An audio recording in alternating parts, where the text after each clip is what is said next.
policy analyst, an award-winning journalist, writer, thinker, and researcher, well known and respected for his views on food and trade policy. Trained as an agricultural scientist who has a master's degree in plant breeding and genetics, Professor Sharma has also been with the Indian Express, which is among the largest selling English dailies in India.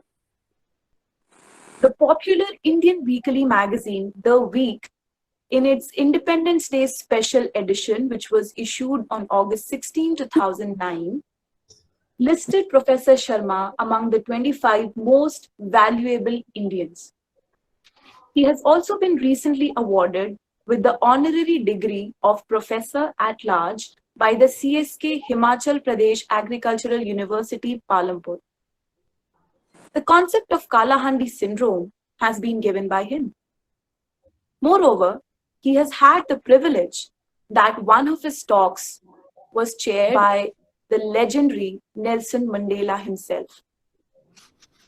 He has also been a fellow visitor in many renowned international institutions and is associated with numerous national and international organizations. Sir, it is an honor to have you with us. We also have with us our Honorable Principal Sir, Dr. Pawan Kumar Sharma. Thank you very much, sir, for joining in. Now, I would like to request Dr. Sutapa Saryal, Associate Professor, Political Science, to say a few words. Ma'am, please. Yeah, thank you, Lavanya. Good afternoon, everyone, my dear students and my dear colleagues. I, Dr. Sutapa Saryal, on the behalf of Political Science Department and Political Science Association of DAV College Sector 10, welcome you all to be a part of this virtual event. I extend a warm welcome to the esteemed speaker of the day, Professor Devendra Sharma sir. I also take this opportunity to welcome our respected principal, Dr. Pawan Kumar Sharma, who continuously encourage us and motivate us to organize such academic events. Before we proceed, let me introduce the theme of the webinar. Today, we are connected online to have a discussion on the three contentious Agricultural Acts 2020, which have created a grinding standoff between the BJP-led government and the farmers who are demanding the repeal of these three acts.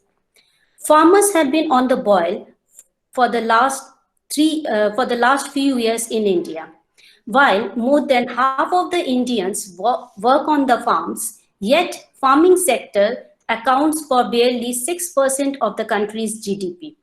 Declining productivity, lack of modernization, shrinking plot sizes, reduced farm incomes, and the gouging up of the profits by the middleman all have added up to the woes of the farmer in the recent past. Amidst such a distressing situation, the Indian Parliament introduced and passed three contentious agricultural bills amid an uproar by the opposition parties and the farmer groups. These three acts are Farmers Produced Trade and Commerce Act 2020, Farmers Agreement of Price Assurance, Farm Service Act 2020, and the Essential Commodities Act Amendment Act 2020. These three contentious agricultural reforms specifically aims to loosen the rules around the sale, pricing, and storage of the farm produce. According to the government, these laws would provide freedom to the workforce engaged in the agricultural sector, will allow the farmers to perform interstate and intrastate transactions, and increases the competition between the buyers and providing for better prices. However, according to the farmers, all the three bills would lead to a corporatization of the agricultural sector in India.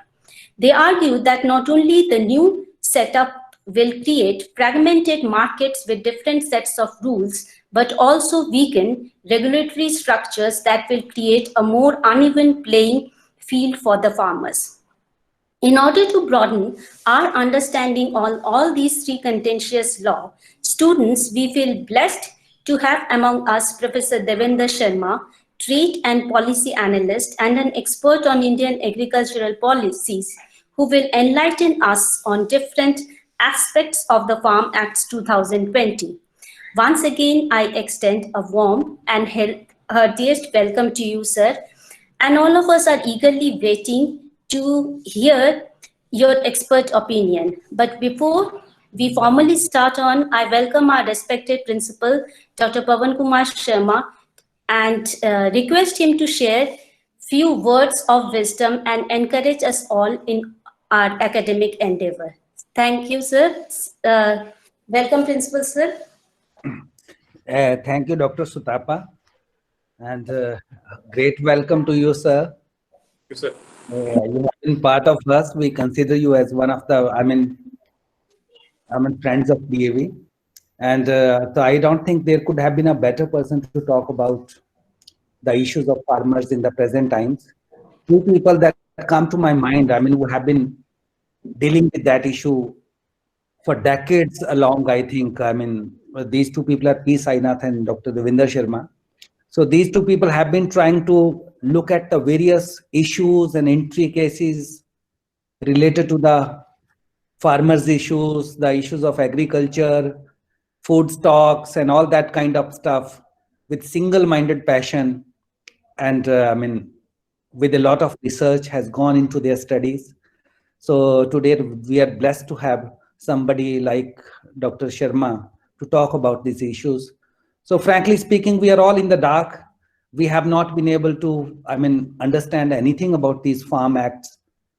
It's a kind of battleground between the farmers on the one side and the government on the other side.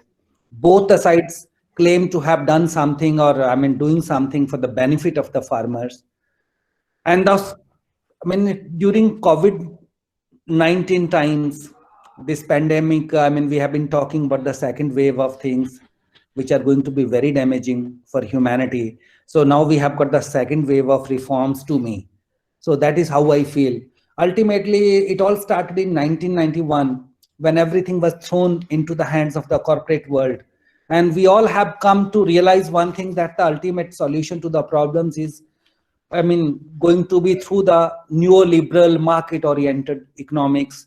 And this is again something that has been planned by the government during these times, COVID-19 times, to push through something that has got only one thing, that let us dismantle this whole entire spectrum of education and farming. Let's throw it to the market. Let those people take over. So what will be the consequences?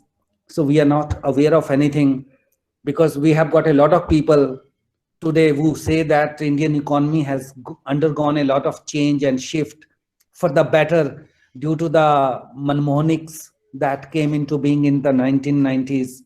So whole process of liberalization has benefited a lot of people in India. So the same kind of theme is being perpetuated by the government and its agencies these days. So whether it's going to be of benefit or not to the people at large, to the society, to the well-being, to the survival issues, because ultimately this issue is of huge, implications for the future of we people as a society, because these are the issues related to the survival. Ultimately, all other issues related to industry and all that kind of stuff, they were peripheral issues. These issues of farming, ये हमारी रोटी रोजी से जुड़ा हुआ issue है, और इसके बिना हम जिंदा नहीं रह सकेंगे. तो ये बहुत ही इसकी एक ह्यूज इम्प्लीकेशंस हैं. और आज जिस दौर में हमने इस तरीके से ये तीनों बिल लेके आए हैं, इसका बेसिक मुझे लगता है कि सिर्फ एक ही थीम है कि पहले जो गवर्नमेंट की एजेंसीज का जो कंट्रोल था, एक सिक्योरिटी, स्टेबिलिटी, हम टीचर्स और जो दूसरी एजेंसीज, दूसरे हमारे एम्प्लॉइज हैं, दूसरे सेक्टर्स हैं, वो सब कुछ एक्सपीरियंस काफी हद तक पिछले 20-30 साल में कर चुके हैं. हमारी एजुकेशन में प्राइवेटाइजेशन हुआ, ट्रांसपोर्ट, ये road building, everything, airports, railway की भी बातें सुनते रहे. तो अब ये now it has come down to the farming issues. तो इसका सिर्फ और सिर्फ मुझे इसको सिंप्लीफाई, डॉक्टर सुतापा ने तीनों एक्ट्स के बारे में डिटेल में बताया, और डॉक्टर देविंदर हमें बहुत ज़्यादा उसके बारे में समझाएंगे कि कैसे क्या होगा. लेकिन इसका बेसिक पर्पस यही है कि शायद मुझे लगता है देखने में कि अब तक गवर्नमेंट का एक कंट्रोल था, एक एमएसपी थी, एक मंडी सिस्टम था, एक सारा का सारा मार्केट इकोनॉमी थी, उसमें से फार्मर्स को एक सिक्योरिटी और स्टेबिलिटी का एक माहौल मिलता था, उसमें वो उसको पता होता था कि if I do this is going to be the consequence, this is what I am going to reap at the end of the day.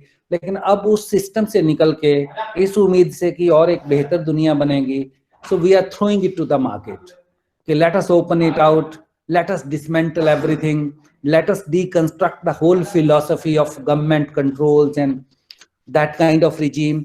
अब ये मार्केट को देना, वही जो सॉल्यूशंस हम दूसरी चीजों में ढूंढते हैं, वही अदानी और अंबानी की दुनिया, तो उनको सौंप देते हैं, तो वो शायद हमारी फार्मिंग को सुधारेंगे, हमारे फार्मर्स की किस्मत भी बदलेगी, उससे उसको बहुत ज़्यादा कोई अच्छी बेहतर कीमत मिलेगी, उससे कहीं इंडस्ट्री लगेगी फूड प्रोसेसिंग की, और वो सारी की सारी, और उससे ये दुनिया सारी की सारी बदल जाएगी।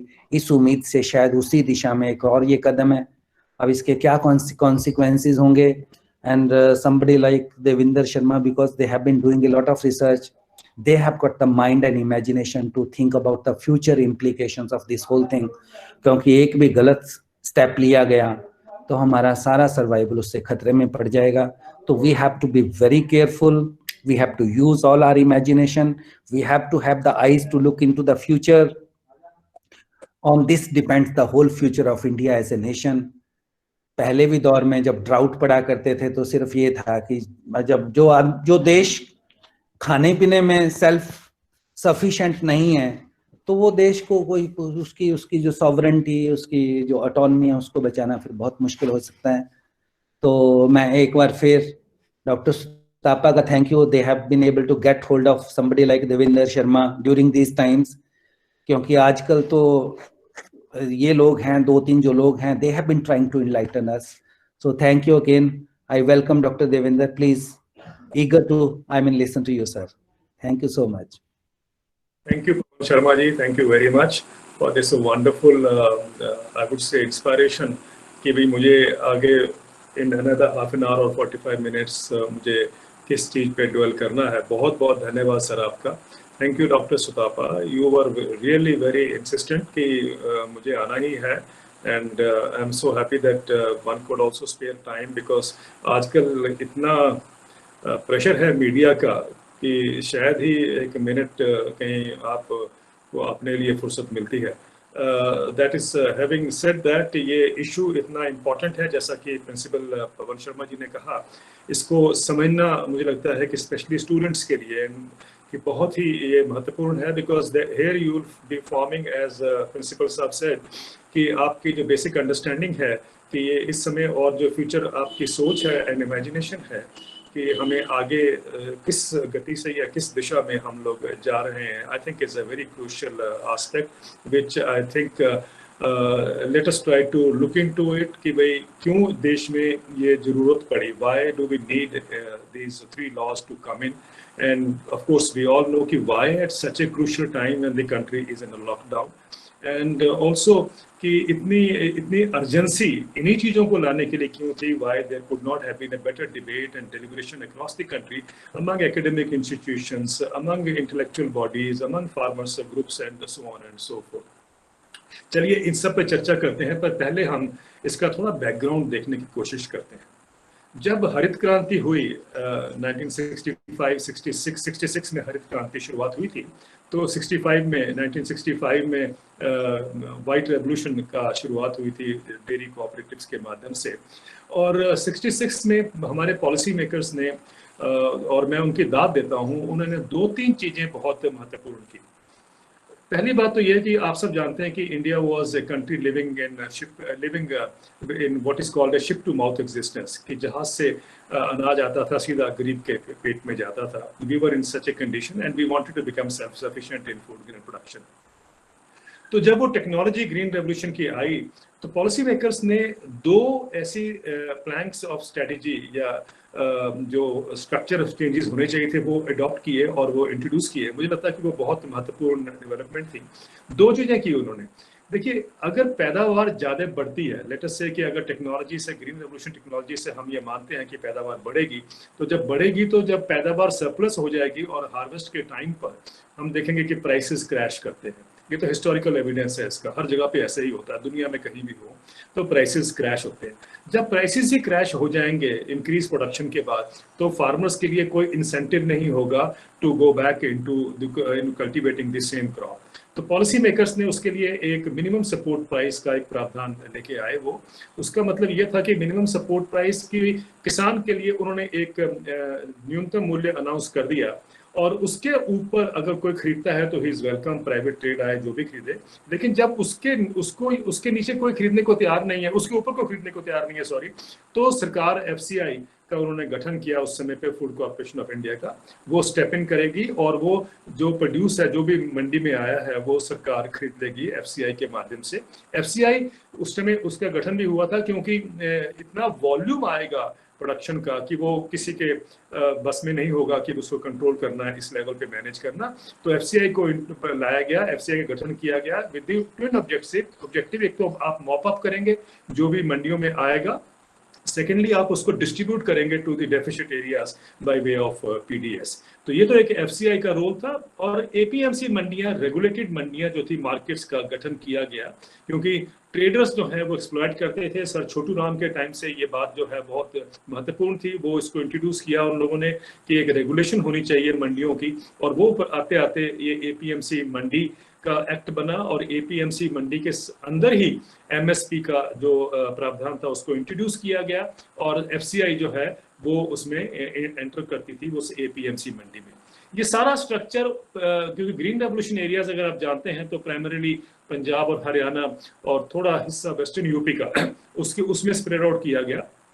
तो मंडियां लेड आउट की गई, MSP का प्रावधान हुआ और FCI का इंट्रोडक्शन हुआ। ये 3-4 चीजें जो हुई मुझे लगता है कि बहुत ही महत्वपूर्ण थी, and I think we have to appreciate the role that the policy makers had played at that particular time. उसका जो रोल था वो इतना इम्पोर्टेंट था, मेरा अपना मानना है। और मैंने एक पिछले कई साल पहले, मुझे याद है, मैं और डॉक्टर स्वामीनाथन एक कॉन्फ्रेंस में हम बोल रहे थे, तो डॉक्टर स्वामीनाथन ने इस बात का ये माना, एक्नॉलेज किया कि अगर ये दोनों प्लैंक ऑफ स्ट्रेटेजी नहीं होते तो शायद हरित क्रांति ही नहीं होती। बिकॉज आफ्टर ऑल ये एश्योरेंस जो है और जो किसान को, वो एक फैक्टर था कि उसने उसको मोटिवेट किया, उसने उसको इंस्पायर किया कि we have to continue with this kind of cultivation. और वही हमारे सामने रिजल्ट ये हुआ कि आप जानते हैं कि today we are self sufficient in food production. आज बल्कि इनफैक्ट ये कंडीशन आ गई है कि we are surplus and our grain stocks are overflowing with food, and that is why everyone is worried कि भाई अगर इसी तरीके से प्रोक्योरमेंट होती गई तो क्या होगा। तो ये भी एक आर्गुमेंट जो है हम सुनते हैं अक्सर। लेकिन पहले बात तो ये है कि भाई how did it spread out और क्या क्या हुआ। मुझे याद है जब पंजाब में इसका लेआउट हुआ, उस समय हरियाणा भी पार्ट था पंजाब का, तो उसका मंडीज को लेआउट किया गया। मंडीज को ये देखा गया कि कम से कम 20 किलोमीटर के रेडियस पे किसान के लिए एक मंडी का व्यवस्था हो, मंडी बनाई गई। और एक टाइम था, एक लक्ष्मण सिंह गिल पंजाब के मुख्यमंत्री बने और 6 महीने के लिए वो मुख्यमंत्री थे। उनको पता था कि उनकी एक ही टर्म होगी, उसके बाद वो शायद कभी उनको मौका नहीं मिलेगा। तो उन्होंने एक अपनी शपथ लेने के बाद डॉक्टर MS रंधावा, आप जानते हैं, आप चंडीगढ़ में जो लोग रहते हैं वो तो जानते ही हैं MS रंधावा जी को, MS रंधावा जी को फोन किया और उनसे पूछा कि मैं आके आपसे मिलना चाहता हूँ एक दिन। तो उन्होंने कहा आप आ जाइए। तो उनसे पूछते हैं रंधावा साहब से कि देखो मैं तो 6 महीने के लिए चीफ मिनिस्टर बना हूँ, मुझे बताइए कि मैं ऐसा क्या काम करूं कि मेरा नाम इतिहास में हो जाए। तो MS रंधावा साहब, जो उन्होंने मुझे बताया, रंधावा साहब ने एक बैठक में उन्होंने कहा कि मैंने लक्ष्मण सिंह गिल को कहा कि लक्ष्मण तू एक काम कर दे, मंडियां बन चुकी हैं, किसान खूब पैदावार कर रहे हैं। आप सब जानते हैं उस समय किसानों की क्या उस पोजीशन थी हमारे देश में। We were all very proud of Punjab farmers. और वो प्रोड्यूस करते हैं, मंडियां हैं, लेकिन जो बीच में लिंक रोड है वो नहीं उपलब्ध है। तो अगर तू लिंक रोड का जाल बिछा दे तो तेरा नाम इतिहास में हो जाएगा। तो लक्ष्मण सिंह गिल को क्रेडिट जाता है कि उन्होंने जो प्रोविजन किया लिंक रोड्स बनाने का, तब से ये शुरुआत हुई है। कहने का मतलब ये है कि ये इंफ्रास्ट्रक्चर ओवर द डिकेड्स बना है पंजाब का और हरियाणा का जो मंडियों का है। तो तकरीबन हमारे पास 1840 के आसपास प्राइमरी यार्ड्स हैं पंजाब में। उसके अलावा अगर हम उसको सब यार्ड्स और परचेज सेंटर्स ये देखें तो कई 1-2 हज़ार, मतलब तकरीबन 4 हज़ार के आसपास भी पहुंच सकते हैं। तो इतना बड़ा स्प्रेड है पंजाब के अंदर। हरियाणा में थोड़ा उससे कम है, बट है सही पंजाब और हरियाणा में। और इसी सारे इलाके में हमने देखा है कि फूड प्रोक्योरमेंट जो है, इतनी जो देश की जो खाद्यान्न की पूर्ति हुई है, वो बेसिकली हम मानते हैं कि फूड बाउल पंजाब और हरियाणा ने उसको एड्रेस किया है। ये तो है इसका पहला जो पिछला जो हमें जानना जरूरी है कि कैसे इसका ढांचा क्रिएट किया गया था इस सारी बेल्ट में। लेकिन कहीं ना कहीं पॉलिसी मेकर्स ने जो इस चीज को सारे देश में फैलाना चाहिए था वो नहीं किया।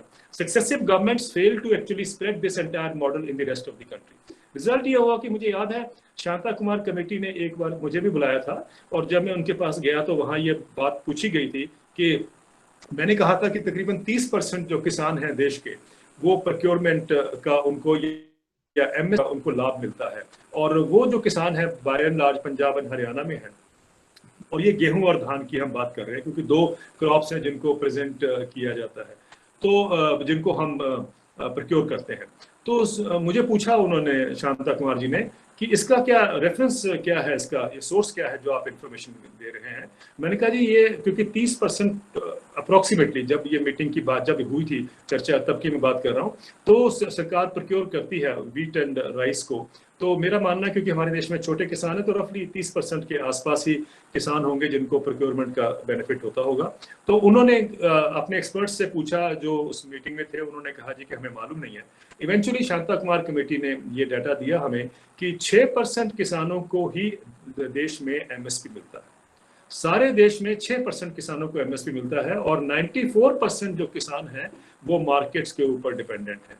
और ये आप जानते हैं कि अगर इतने दशकों में हम 1995 से अगर देखते हैं, तो ऑफिशियल जो रिकॉर्ड है हमारे पास नेशनल क्राइम रिकॉर्ड ब्यूरो द्वारा जो दिया गया है फार्मर सुसाइड्स का, अभी तक 3,64,000 किसान पिछले साल तक आत्महत्या कर चुके हैं।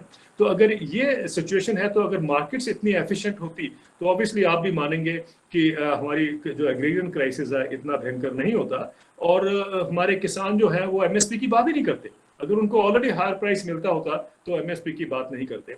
लेकिन ये 6% जो किसान हैं, जैसा मैंने कहा, प्रिडोमिनेंटली ये पंजाब और हरियाणा में है, कुछ और इलाकों में भी है, अब तो मध्य प्रदेश में भी, महाराष्ट्र में, आंध्र प्रदेश में कुछ किसान हैं, लेकिन बाय एंड लार्ज ये पंजाब और हरियाणा का ही ये डोमेन रहा है। और इसीलिए आप देख रहे हैं कि पंजाब और हरियाणा में जो इनका किसानों का जो गुस्सा है, वो जो आज देख रहे हैं हम दिल्ली के आसपास जो रोड हाईवेज को ब्लॉक किया हुआ किसानों ने इतने दिनों से जो बैठे हैं, वो जो गुस्सा नजर आ रहा है वो डोमिनेट कर रहा है या निकल के आ रहा है पंजाब के किसानों का, और वो आपके सामने है। देश उसको डिस्कस कर रहा है कि क्यों ये गुस्से में है, क्या ये चाहते हैं, क्या ये खुश नहीं है, क्यों खुश नहीं है सरकार के लॉस से, और ये क्या क्यों कह रहे हैं कि लॉस को विड्रॉ करिए।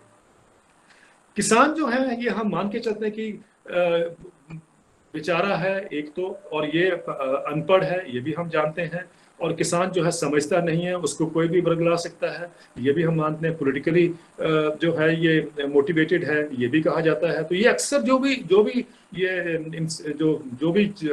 जो चार्जेस हैं जो किसानों के ऊपर अक्सर फेंके जाते हैं, उसको अगर हम नजरअंदाज कर लें और हम देखने की कोशिश करें कि भाई इसमें क्या क्या कारण है कि किसान जो है ये आज इतना गुस्से में है, और इतनी कड़ाके वाली सर्दी में भी वो जहां अपने परिवार के सहित जाके वहां पर बैठा हुआ इतनी ठंड में। देखिए, इसको समझने के लिए हम पहले किसान के जो ओवर द डिकेड्स जो क्राइसिस है उसको हम समझने की कोशिश करें। मुझे याद है कि अनटैड यूनाइटेड नेशंस की एक स्टडी आई थी। उस स्टडी का 20 साल की वो स्टडी थी, तकरीबन वो 1985 के आसपास से लेकर 2005 तक के पीरियड के बीच की बात है। मतलब मैं 1985 था कि 84 था, ये मैं अभी श्योर नहीं हूँ, लेकिन मुझे इतना याद है कि वो 20 साल की स्टडी थी। उसमें ये कहा गया था कि output price, farm gate price जो किसानों का है सारी दुनिया में, मैं आपके सामने दोबारा रिपीट करूंगा, आउटपुट प्राइस या फार्म गेट प्राइस जो है सारी दुनिया में उस 20 साल में वो इट रिमेन स्टैटिक और frozen if we adjust for inflation. अगर आप इन्फ्लेशन को एडजस्ट करते हैं तो 2005 के पीरियड में जो किसान को दाम मिल रहा था किसी भी कमोडिटी के लिए, ये उनका यूनाइटेड नेशंस का अध्ययन था, वो 1985 के दशक में जो उसको मिल रहा था उसके बराबर था। अब देखिए 20 साल तक किसान जो थे उनकी इनकम जो थी वो फ्रोजन थी। और ये भारत में नहीं, मैं ग्लोबली आपको ये अनटैड की स्टडी बता रहा हूँ। उसके बाद एक स्टडी आती है OECD की, organisation for economic cooperation and development, richest trading bloc जो है उसका जो ये थिंक टैंक है, OECD की अलॉन्ग विद इक्रियर जो दिल्ली में एक थिंक टैंक है, दोनों की स्टडी है, वो 2000 से लेके 2016-17 तक है। वो कहती है कि इस 16 साल के पीरियड में भारत के किसानों को 45 लाख करोड़ रुपए का नुकसान हुआ, यानी हर साल उनको 2.64 लाख करोड़ रुपए का नुकसान हर साल होता था। और ये स्टडी जो है, मेरा मानना कभी बहुत ये अंडर एस्टिमेट है, क्योंकि ये कुछ एक क्रॉप्स को उन्होंने स्टडी किया है, उन्होंने अक्रॉस द स्पेक्ट्रम एग्रीकल्चर के नहीं ये स्टडी किया है। लेकिन इससे एक चित्रण आपको जरूर मिलता है, you get a clear picture कि agriculture was in a serious crisis in those 2000 to 2016 period also. और ये पीरियड में अगर किसानों को 45 लाख करोड़ रुपए का नुकसान हुआ है, और आपने, मुझे नहीं मालूम कितने लोगों में से आपने कभी सुना भी होगा कि भारत के किसानों को इस लेवल पर नुकसान हुआ है, कोई स्टडी बताती है ना, तो किसी टेलीविजन में आया, अखबारों में भी अगर बात हुई है तो हमारे जैसे एक दो लोगों ने ही उसकी चर्चा की है, लेकिन इकोनॉमिस्ट ने कहीं चर्चा में नहीं लेके आए कि इतना बड़ा क्राइसिस है, it is an extraordinary crisis requiring N extraordinary solutions, लेकिन ये नहीं हुआ।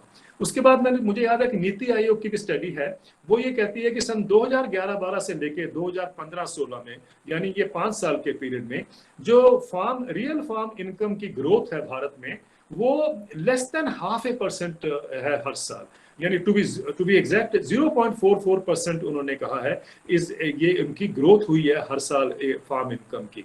और उसके 2 साल के बाद के लिए, उसके नेक्स्ट 2 इयर्स में 17-18 के लिए भी वो एक नीति आयोग कहता है कि उसने भी रियल फार्म इनकम्स की जो ग्रोथ हुई है वो नियर जीरो है। यानी कहने का मतलब ये है, अगर तकरीबन पिछले 40 साल में खेती की इस तरीके से अनदेखी गई है, इस तरीके से इनजस्टिस उसको मीट आउट की गई है, इस तरीके से उसको नकारा गया है, तो आप मुझे बताइए कि ये एडमायरेबल नहीं है। पहली बात तो कि किसानों ने इस सब दुविधा के बावजूद भी आपको इतना अनाज दिया है कि हर साल रिकॉर्ड प्रोडक्शन किया है, अपने आप उसने अपना पेट भूखा रखा है या पेट को काटा है, लेकिन देश को उसने कहीं कमी नहीं आने दी है इतने दशकों में। लेकिन हमने एज देशवासी हमने कभी गौर नहीं किया कि किसान की क्या दयनीय सिचुएशन है, what kind of deplorable conditions में, अनइकोनॉमिकल कंडीशन में वो अपना व्यवसाय चलाता है। और अभी 2016 में इकोनॉमिक सर्वे की एक रिपोर्ट थी, आपको अगर याद होगा, मैंने इसको कई बार जिक्र किया है। उसने कहा है कि एवरेज इनकम भारत में किसानों की 17 राज्यों में, 17 स्टेट्स में, is equal to 20,000 rupees a year. 20,000 रुपए साल की किसान की परिवार की इनकम है आधे देश में। 17 राज्य मतलब हो गया आधे देश में। इससे पता चलता है कि जितने ये 94% फार्मर्स जो मार्केट्स के ऊपर डिपेंडेंट थे, अगर मार्केट्स इतनी एफिशिएंट होती या इतनी कॉम्पिटिटिव होती या इतना बेनेवोलेंट होती, तो आज ये सिचुएशन नहीं होती कि आधे देश में किसानों की इनकम जो है साल की 20,000 रुपए, यानी महीने की 1,700 रुपए से कम में किसान गुजारा करता। और ये भी मैंने कई बार कहा, आपने सुना होगा शायद, कि हम 1,700 रुपए में तो एक गाय नहीं पाल सकते। मैं नहीं जानता कि वो परिवार कैसे पलता होगा 1,700 रुपए के महीने की आमदनी में। कहने का मतलब है कि ये इस सिचुएशन में जब किसान थे तो उन्होंने फिर भी बर्दाश्त किया। हालांकि अनरेस्ट बहुत जगह पे देखी गई है देश में। आपको याद होगा जो महाराष्ट्र में मार्च हुआ था फार्मर्स का, वो उसमें देश के अटेंशन को ड्रॉ किया था, लेकिन सोल्यूशन जो है वो नहीं उस गति से लाए गए जो कि होने चाहिए थे। और ये भी हम मानते हैं कि एग्रीकल्चर में बहुत सी चीजें करने की जरूरत है और रिफॉर्म्स जो है उसको लाने की जरूरत है। लेकिन रिफॉर्म्स का मतलब सिर्फ ये नहीं है कि privatisation is not reform. Reform मतलब एक लॉन्ग टर्म स्ट्रक्चरल हम इंप्रूवमेंट क्या कर सकते हैं वो लाने की जरूरत है। सरकार ने सडनली ही, अब देखा हमने कि जून के महीने में ऑर्डिनेंसेस 3 लेकर आए, और उस ऑर्डिनेंसेस के बाद आप भी सब जानते हैं, जैसा कि डॉक्टर सुतापा ने कहा कि वो किस तरीके से लॉ बने हैं और किस जल्दी में पार्लियामेंट में पास किए गए हैं, और उसके बाद किसानों ने अपना जो गुस्सा है वो उनका नजर आया सड़कों पर। Now we have reached a stage very interesting कि हमें ये बताया जा रहा है कि ये रिफॉर्म्स जो हैं ये मार्केट्स के ऊपर डिपेंडेंसी बढ़ेगी किसानों की, इन्वेस्टमेंट पब्लिक सेक्टर आएगी, सॉरी प्राइवेट सेक्टर इन्वेस्टमेंट आएगी, प्राइवेट मंडियां बनेंगी, और ये एपीएमसी और जो मिनिमम सपोर्ट प्राइस है, हालांकि इसको सरकार ने अभी टच नहीं किया है, लेकिन जो हम पिछले कई दशकों से डिबेट को देख रहे हैं उसमें हमारे इकोनॉमिस्ट या पॉलिसी मेकर्स हमें बताते आए हैं कि एपीएमसी रास्ते में हर्डल है, एमएसपी को हटा देना चाहिए, क्योंकि एमएसपी जब हट जाएगा तो प्राइस डिस्कवरी होगी, ये भी कहा जाता है। और ये भी कहा जाता है कि एपीएमसी एक बैरियर है, क्योंकि ओपन मार्केट होनी चाहिए, कोई भी आके कहीं भी खरीदे, और वो एक रास्ता है कि आपको प्राइस रियलाइजेशन जो है वो किसान को होगी। ये सब आर्गुमेंट हमने सुने हैं और अभी भी ये हमें बताया जा रहा है। मैंने इसको समझने के लिए कि how good this reforms can be, जिसकी इतनी एक्साइटमेंट दिखाई जा रही है, दो चीजें मैंने आपके सामने मैं रखना चाहता हूँ। एक तो मैं ये बताना चाहता हूँ कि ये एक्साइटमेंट पहली बार नहीं है हमारे देश में। ये 2006 में बिहार में एक ऐसा ही ट्रेंड शुरू हुआ था। Bihar was called as the harbinger of a, Bihar is going to be the harbinger of a new market oriented agriculture, ये कहा जाता था। ये कहा जाता था कि अब पंजाब को भूल जाइए, अब बिहार की बारी है, बिहार एक रास्ता दिखाएगा देश को। बिहार ने क्या किया था 2006 में? बिहार ने एपीएमसी एक्ट जो है, आप जानते हैं ये स्टेट का एक्ट होता है, एपीएमसी एक्ट को हटाकर फेंक दिया और ये कहा कि साहब अब प्राइवेट इन्वेस्टमेंट आएगी, प्राइवेट मार्केट्स बनेंगी और प्राइस डिस्कवरी होगी। प्राइस डिस्कवरी होगी मतलब अच्छा कीमत किसान को मिलेगा। आज 14 साल हो गए ऐसा, आज 14 साल हो गए हैं। वो कौन सी प्राइस डिस्कवरी है, वो कौन सा रिफॉर्म है बिहार का, वो हम भी देखना चाहते हैं, जिसके ऊपर इतनी एक्साइटमेंट थी उन प्रिमिटिव ईयर्स में जब ये लाया गया था। 2006 की मैं बात कर रहा हूँ।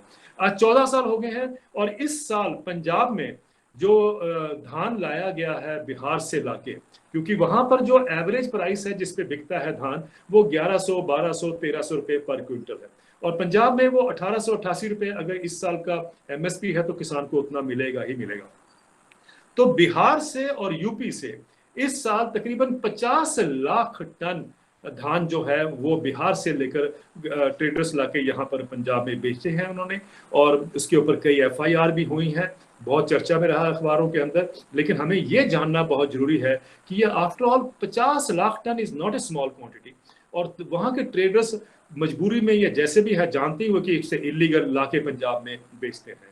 काश बिहार ने वही किया होता जो पंजाब ने किया है, वो भी एक पंजाब के पैटर्न पे अगर उसने एपीएमसी की मंडियों का विस्तार किया होता और मिनिमम सपोर्ट प्राइस का प्रावधान इंट्रोड्यूस किया होता। आज बिहार में 1% से कम प्रोक्योरमेंट होती है, और अगर वहां 1% से कम की बजाय 60%, 50% जो भी है, अगर ये आज पॉसिबल होती तो मुझे लगता है कि बिहार जो है वो लेबर कैंप नहीं होता कि वो सारी कंट्री को लेबर ही भेजता है, अपना जो वर्कर्स ही सप्लाई करता।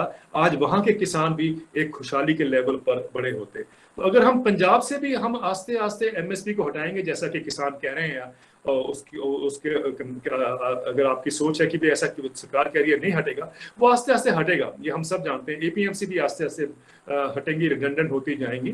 जो जिस तरीके के रिफॉर्म्स लेके आए गए हैं उसमें हम बाद में चर्चा कर लेंगे। लेकिन अगर मतलब ये है कि अगर पंजाब के किसान को भी अगर हम ये मार्केट स्ट्रक्चर हटा देते हैं और एमएसपी देने से उसको पीछे का हाथ खींच लेते हैं, तो एक स्टेज ऐसी आएगी कि पंजाब का किसान भी बिहार के किसान के बराबर आएगा।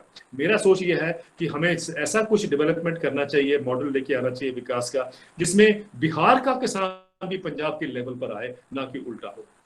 दूसरा मैं आपसे ये शेयर करना चाहता हूं कि अमेरिका में तो ये रिफॉर्म्स जो हैं ये तो 6-7 दशकों से चल रहे हैं। 6-7 दशकों से जितने साल मैंने स्टडी किया है अमेरिका के रिफॉर्म्स को, ये तो वहाँ की तो जैसे कहते हैं ना कि एक तरह की मार्केट कॉम्पिटिटिवनेस, मार्केट इफेक्टिवनेस जो है वो तो हम वहीं से बोरो करते हैं, अमेरिका यूरोप से।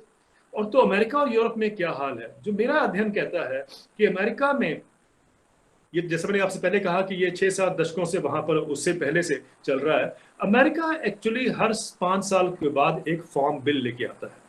आप लोगों को शायद नहीं पता होगा, उनका जो फार्म बिल है वो हर 5 साल बाद आता है। उसमें अगले 5 साल के लिए एग्रीकल्चर में कितने सब्सिडीज या इन्वेस्टमेंट है उसका प्रावधान होता है। अभी तो 2018 में जो फार्म बिल आया है वो अगले 10 साल को एड्रेस करता है, और वो $1 ट्रिलियन, ऑलमोस्ट $1 ट्रिलियन के वो इन्वेस्टमेंट एग्रीकल्चर में कर रहा है, including subsidies to the farmers, conservation programmes and so on and so forth, और ऑल्सो जैसे हमारे यहाँ पर नेशनल फूड सिक्योरिटी एक्ट है, उनके यहाँ पर सप्लीमेंट्री न्यूट्रिशनल प्रोग्राम्स जो कहते हैं, उसके अंदर भी कितना बजट जाएगा, वो सब प्रावधान उसमें होते हैं। But just to tell you, $1 trillion for the next 10 years। तो जिस मार्केट एफिशिएंसी की हम बात कर रहे हैं अमेरिका और यूरोप में, वो प्राइमरीली जो है वो सब्सिडी सपोर्ट पे टिकी हुई है। अमेरिका के चीफ इकोनॉमिस्ट जो हैं यूएस डिपार्टमेंट ऑफ एग्रीकल्चर के, उनका ये कहना है, और मैंने अपने कई लेखों में लिखा भी है, उन्होंने कहा है कि 1960 के बाद अमेरिका के जो रियल फार्म इनकम है अमेरिका में, अगर हम इन्फ्लेशन के लिए एडजस्ट कर लें तो it is on a steep decline. ये उस कंट्री का हाल है जहां से हम उसको इस मॉडल के लिए हम रोल मॉडल मानते हैं, और वहां से हमने ये कट एंड पेस्ट करके ये प्राइमरीली ये लॉ इंट्रोड्यूस किए हैं। आज अमेरिका में ये हालात हैं कि 1995 से लेके अभी तक, यानी 25 साल में सरकार ने $425 बिलियन की सब्सिडीज दी है, पब्लिक सेक्टर इन्वेस्टमेंट की है, किसानों को डायरेक्ट इनकम सपोर्ट दी है। ये सब मिलाकर जो भी सपोर्ट होती है, $425 बिलियन। ये वहां का अमेरिका का एक एनवायरमेंट वर्किंग ग्रुप है, आप उसके बहुत ही अच्छा उनका अध्ययन रहता है, उसको आप अगर देखें तो बताता है कि $425 बिलियन की सब्सिडी उनको दी गई है। और उसके बावजूद भी 2020 में जो किसान है वहां पर 1.5%, 1.5% रह गए हैं पॉपुलेशन का, वो किसानों के ऊपर जो आज कर्जा खड़ा है, जो बैंक्रप्सी है, वो $425 बिलियन की है। $425 बिलियन मिलने के बाद भी $425 बिलियन का कर्जा आज किसान के सिर पर खड़ा है अमेरिका। जो रेट ऑफ सुसाइड अमेरिका में रूरल एरियाज में है, वो 45% ज्यादा है जो अर्बन एरियाज में है। अब आप ये सोचते होंगे कि ये क्या कारण है कि भाई यहाँ तो हमने मार्केट एफिशिएंसी की बात सुनी है, मार्केट रिफॉर्म्स हैं, वहां पर तो एपीएमसी नहीं है, वहां तो एमएसपी भी नहीं है, वहां पर तो कॉन्ट्रैक्ट फार्मिंग भी है, वहां पर जो बड़े बड़े रिटेल कंपनियां हैं जैसे वॉलमार्ट है, उसके लिए तो कोई स्टॉक लिमिट नहीं है, वहां पर तो कमोडिटी ट्रेडिंग भी है, वहां पर किसान पढ़ा लिखा भी है, हर किसान के पास कंप्यूटर है। इस सब के बावजूद भी क्या कारण है कि किसान खेती से बाहर निकल गए?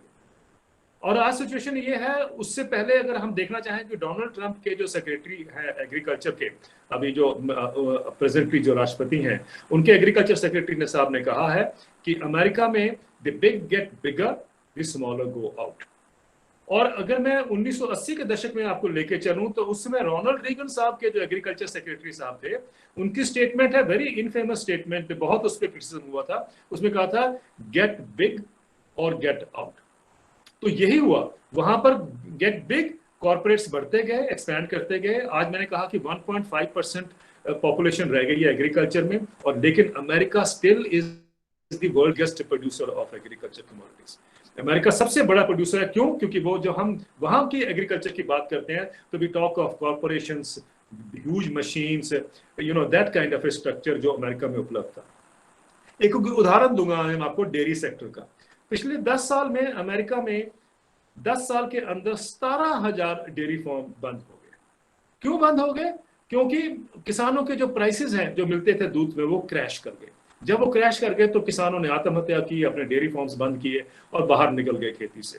लेकिन इंटरेस्टिंगली एक स्टडी कहती है, institute for agriculture and trade policy है अमेरिका में, उनकी स्टडी कहती है कि 1970 के बाद लेके अभी तक अमेरिका में 93% of the dairy farms have closed down. 93% dairy farm America में बंद हो चुके हैं इन दशकों में। और इंटरेस्टिंगली दूध की प्रोडक्शन फिर भी बढ़ रही है। इतने सारे डेयरी फार्म बंद होने के बाद तो दूध की मात्रा गिरनी चाहिए, लेकिन वहां पर दूध की प्रोडक्शन बढ़ रही है क्योंकि corporates have moved into dairy production. तो मिल्क प्रोडक्शन में कॉर्पोरेट्स आगे हैं, और उसका रिजल्ट यह है कि उन्होंने उस पर कब्जा किया है। छोटे फार्मर्स जो हैं वो बाहर निकल गए हैं। यही हाल यूरोप में हुआ, यही हाल कनाडा में हुआ। और ये जो इकोनॉमिक डिजाइन है जिसका ये हमारे सामने मॉडल है, वो जो भारत में लाया जा रहा है, तो वो आप ये मत सोचिए कि भारत में ये नहीं होगा। भारत में भी यही जो है ऑब्जेक्टिव है, अंडरलाइंग ऑब्जेक्टिव जो है वो ये है कि इनको निकाल कर लोगों को शहरों में लाया जाए, खेती से निकाल कर छोटे किसान, मझले किसान जो भी हमको लाया जाए यहाँ पर, और एग्रीकल्चर जो है वो कॉर्पोरेट के हाथ में जाना, ये तो नजर सबको आ रहा है। और यही सरकारें कह रही हैं कि बहुत इन्वेस्टमेंट आएगी। तो इन्वेस्टमेंट कौन करेगा? ऑब्वियसली छोटे छोटे दुकानदार तो नहीं करेंगे, इन्वेस्टमेंट तो बड़ी बड़ी कंपनियां ही करेंगी। ये हमारे सामने क्लियर होना चाहिए। मुझे याद है कुछ दशक पहले मैं लंदन में एक कॉन्फ्रेंस में था, यूके फूड ग्रुप लंदन एक है जो सारे जो फूड के सिविल सोसाइटी ग्रुप्स हैं उनका एक अच्छा रिस्पेक्टेबल और फॉर्मिडेबल ग्रुप है। और उसमें मुझे याद है वहां पर हमें बताया गया था यूके फूड ग्रुप की एक स्टडी में कि यूरोप में डिस्पाइट ऑल दी सब्सिडीज जो आप देखते हैं सुनते हैं एग्रीकल्चर भी दी जाती हैं, उसके बावजूद भी हर मिनट एक किसान खेती छोड़कर बाहर जाता है। ये अगर अमेरिका और यूरोप का हाल है तो आप सोच लीजिए कि भारत में हम किस उस पे स्टेज पे जा रहे हैं या किस डायरेक्शन में हम लोग प्रोसीड कर रहे हैं। और ये मत सोचिए कि ये इसका शायद कोई भारत से लिंक नहीं है। एक international food policy research institute है वॉशिंगटन डीसी में, उसके डायरेक्टर जनरल ने भारत को एडवाइस किया है कि you bring in A policy of move up और मूव आउट। ये जो मूव अप और मूव आउट की पॉलिसी है, जो गेट बिग और गेट आउट की पॉलिसी जो थी अमेरिका में, ये जो चीज हमारे लिए जो लाई जा रही है, I think it should be clear for us कि ये जो रिफॉर्म्स हैं they will push us towards get big और गेट आउट। अब इसके क्या इंप्लीकेशंस है for a country like India जहां पर कि 50% पॉपुलेशन खेती से जुड़ी है। एक तो अध्ययन कहता है कि 70% of the rural households are engage with agriculture, लेकिन फिर भी अगर हम ये माने कि 50% पॉपुलेशन जो जुड़ी हुई है खेती के साथ, उसका लैंड होल्डिंग साइज देखें तो 86% जो हमारे किसान हैं उनके पास 5 एकड़, वो छोटे किसान हैं, उनके पास 5 एकड़ से कम जमीन है। उसी के अंदर हम देखें तो 68% ऐसे हैं जिनके पास एक हेक्टेयर से भी कम जमीन है, यानी 2 एकड़ 2.5 एकड़ के से भी कम उनके पास जमीन है। तो ये किसानों को सोचा ये जाता है कि खेती से निकाला जाए और यही एक रास्ता है, क्योंकि इकोनॉमिक डिजाइन जो है, इकोनॉमिक ग्रोथ जिसको हम बात करते हैं, वो यही कहता है कि जब तक हम लोगों को खेती से निकालकर शहर में नहीं लाएंगे तब तक इकोनॉमिक ग्रोथ नहीं होगी। मुझे याद है रघुराम राजन साहब ने एक इंटरव्यू में कहा था कि सबसे बड़ा रिफॉर्म भारत में तब होगा जब हम खेती से लोगों को निकालकर शहर में लेके आएंगे, क्योंकि शहर में चीप लेबर की जरूरत है, यानी दिहाड़ी मजदूर की जरूरत है। अगर दिहाड़ी मजदूर बनाना ही अगर इकोनॉमिक रिफॉर्म्स का ऑब्जेक्टिव है और उसमें बड़ा ये हर्ष महसूस करते हैं, तो मुझे लगता है कि हमें ये सारे इकोनॉमिक रिफॉर्म्स को या इकोनॉमिक डिजाइन को दोबारा देखने की जरूरत है। तो ये हमारे सामने एक पिक्चर क्लियर होनी चाहिए, और वो तब हुई जब लॉकडाउन के 2 दिन बाद आपने देखा कि तकरीबन 8 करोड़ लोग जो हैं वो शहरों से उन्होंने प्लान किया गांव की तरफ, रिवर्स माइग्रेशन जिसको हम कहते हैं, और वो लोग कितने हजारों किलोमीटर भी चलकर गए हैं अपने अपने गांव में, और वो चित्रण हमारे सामने होना चाहिए। और यही मैं कहता आया हूं कि जिन लोगों को हमने आज तक कोशिश की कि इस गांव से निकालकर शहर में लाएं, वो एक्चुअली एग्रीकल्चर रिफ्यूजीज थे, और ये एग्रीकल्चर रिफ्यूजीज 2 दिन का झटका लॉकडाउन का नहीं सहन कर पाए और ये वापिस चले गए। बल्कि कुछ किसानों ने, जिनसे मैंने भी बात की, उन्होंने ये कहा कि हम तो जैसे गए थे गांव से निकलकर, ऐसे ही हम शहर से वापस आए हैं, आज हमारे पास कोई सेविंग नहीं है। कहने का मतलब है कि अगर ये एक इकोनॉमिक रिफॉर्म्स का एक आउटपुट था, तो कहीं ना कहीं हमें एक रीथिंकिंग की बहुत जरूरत है। अब जो ये कहा जा रहा है कि अब रिफॉर्म्स खुलने से, इसमें 2-3 महत्वपूर्ण बातें जो आपके समक्ष में रखूं, बाकी तो आपने डॉक्टर सुतापा ने बताया है कि उसके अंदर क्या क्या चीजें हैं। देखिए, उसमें एक ये है कि जो पहला एक्ट है, पहला जो लॉ है, उसमें ये कहा जाता है कि 1 कंट्री 1 मार्केट, यानी किसान आप कहीं भी जाके देश में बेच सकता अपने प्रोड्यूस को। एक बात तो ये है। दूसरा, 1 कंट्री 1 मार्केट ऑल्सो मीन्स कि अब एपीएमसी जो है उनको हटाया नहीं गया है, लेकिन एपीएमसी मंडियां, जैसे मैंने आपसे कहा कि 7000 मंडियां हैं देश में अभी जो एग्जिस्ट करती हैं, 7000 मंडीज। अगर हमें देश में हर 5 किलोमीटर रेडियस पे एक मंडी बनानी हो तो हमें 42,000 मंडियां चाहिए, लेकिन अभी हमारे पास 7000 मंडियां हैं, एपीएमसी की रेगुलेटेड मंडियां। तो उनका ये कहना है कि एपीएमसी के अंदर जो सिस्टम है वो एग्जिस्ट करेगा, लेकिन एपीएमसी के बाहर कोई भी आदमी आकर एक पैन कार्ड हो वो खरीद कर सकता है। तो इसका मतलब है कि किसानों के लिए चॉइसेस हो गई है। एक तो ये बड़ा अच्छा शब्द हमारे मार्केट इकोनॉमिस्ट कहते हैं, चॉइसेस हो गई हैं। अब वो अपने, अगर उसको एमएसपी पे बेचना है तो अंदर बेचेगा मंडी के, एमएसपी पे नहीं बेचना है, उसको ज्यादा उसको प्राइस पे कर रहा है तो बाहर बेचेगा। ये हमें एक दलील भी दी जा रही है। प्राइमरीली ये 2 चीजें हैं जिनको हमें समझना है, और ये कहा जा रहा है कि ये किसान की आजादी होगी, किसान कहीं भी जाके बेच सकता है। अभी हालात क्या है?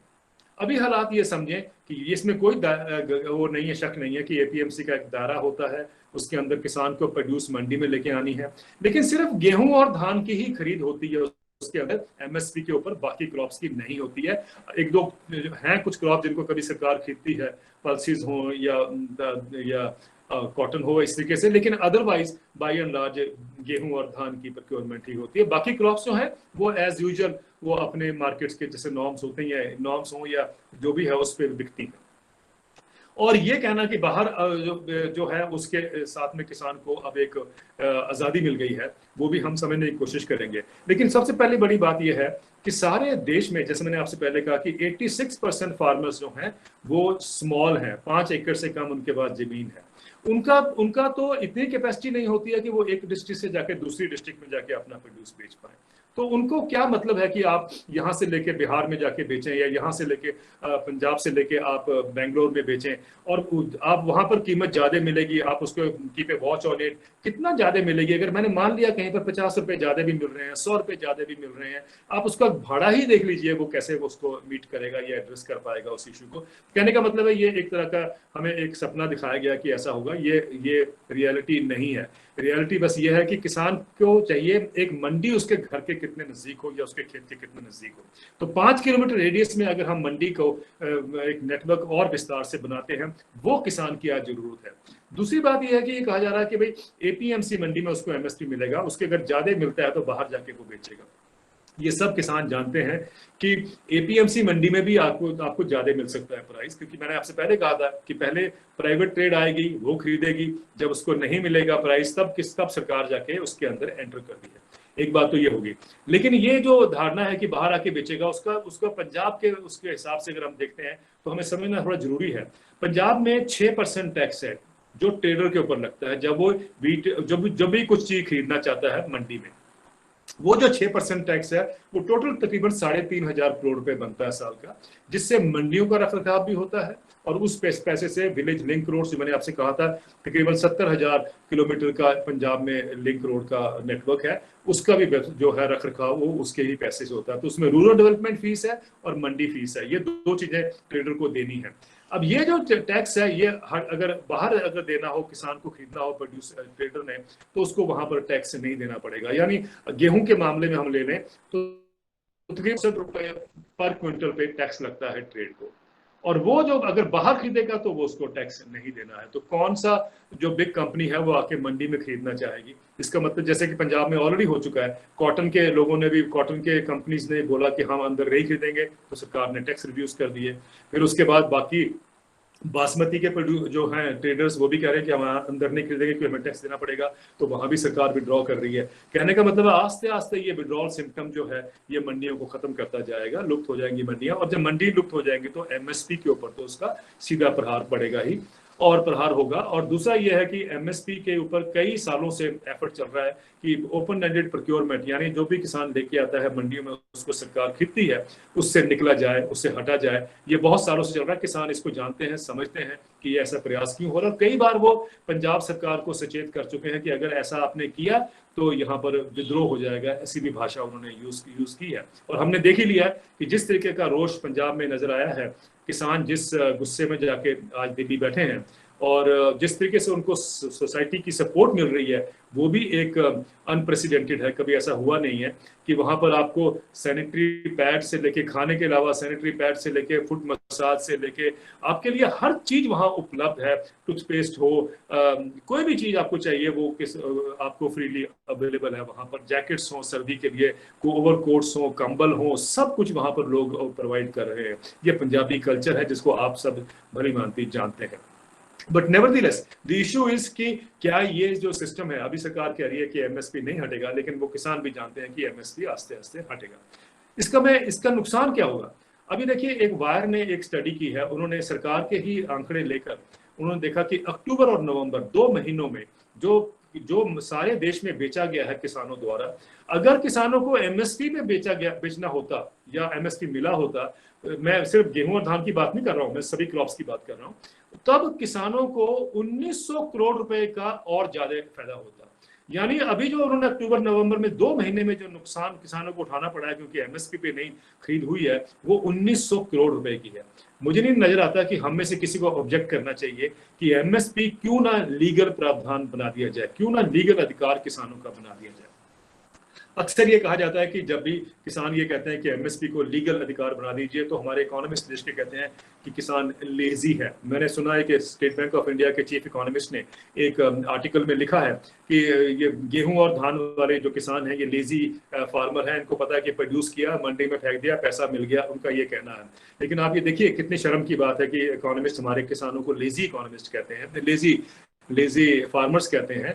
जो किसान पंजाब का आज गेहूं की पैदावार और पैडी की पैदावार दुनिया में जो टॉप कर रहे हैं देश, उनके मुकाबले में खड़ी है। तकरीबन 5.2 टन पर हेक्टेयर तो गेहूं की पैदावार है, 6.6 टन पर हेक्टेयर जो है वो हमारी धान की पैदावार है। अगर ये किसान लेजी होते तो हमारी पैदावार उस लेवल पे बिल्कुल नहीं होने थी। मेरा ये कहना है कि एक्चुअली हमारे देश के जो मेनलाइन इकोनॉमिस्ट हैं वो लेजी हैं। We have a bunch of lazy economists जो कट एंड पेस्ट करते हैं वेस्टर्न कंट्री से और लाके हमें चिपका देते हैं कि ये हमारे देश के लिए रिफॉर्म होगा। क्यों नहीं हम इन रिफॉर्म्स के आगे निकलें? क्यों नहीं हम इस कंटूर्स के आगे निकल के देखना चाहें कि हमारे देश में क्या जरूरत है? Why should we follow the failed model from America and Europe?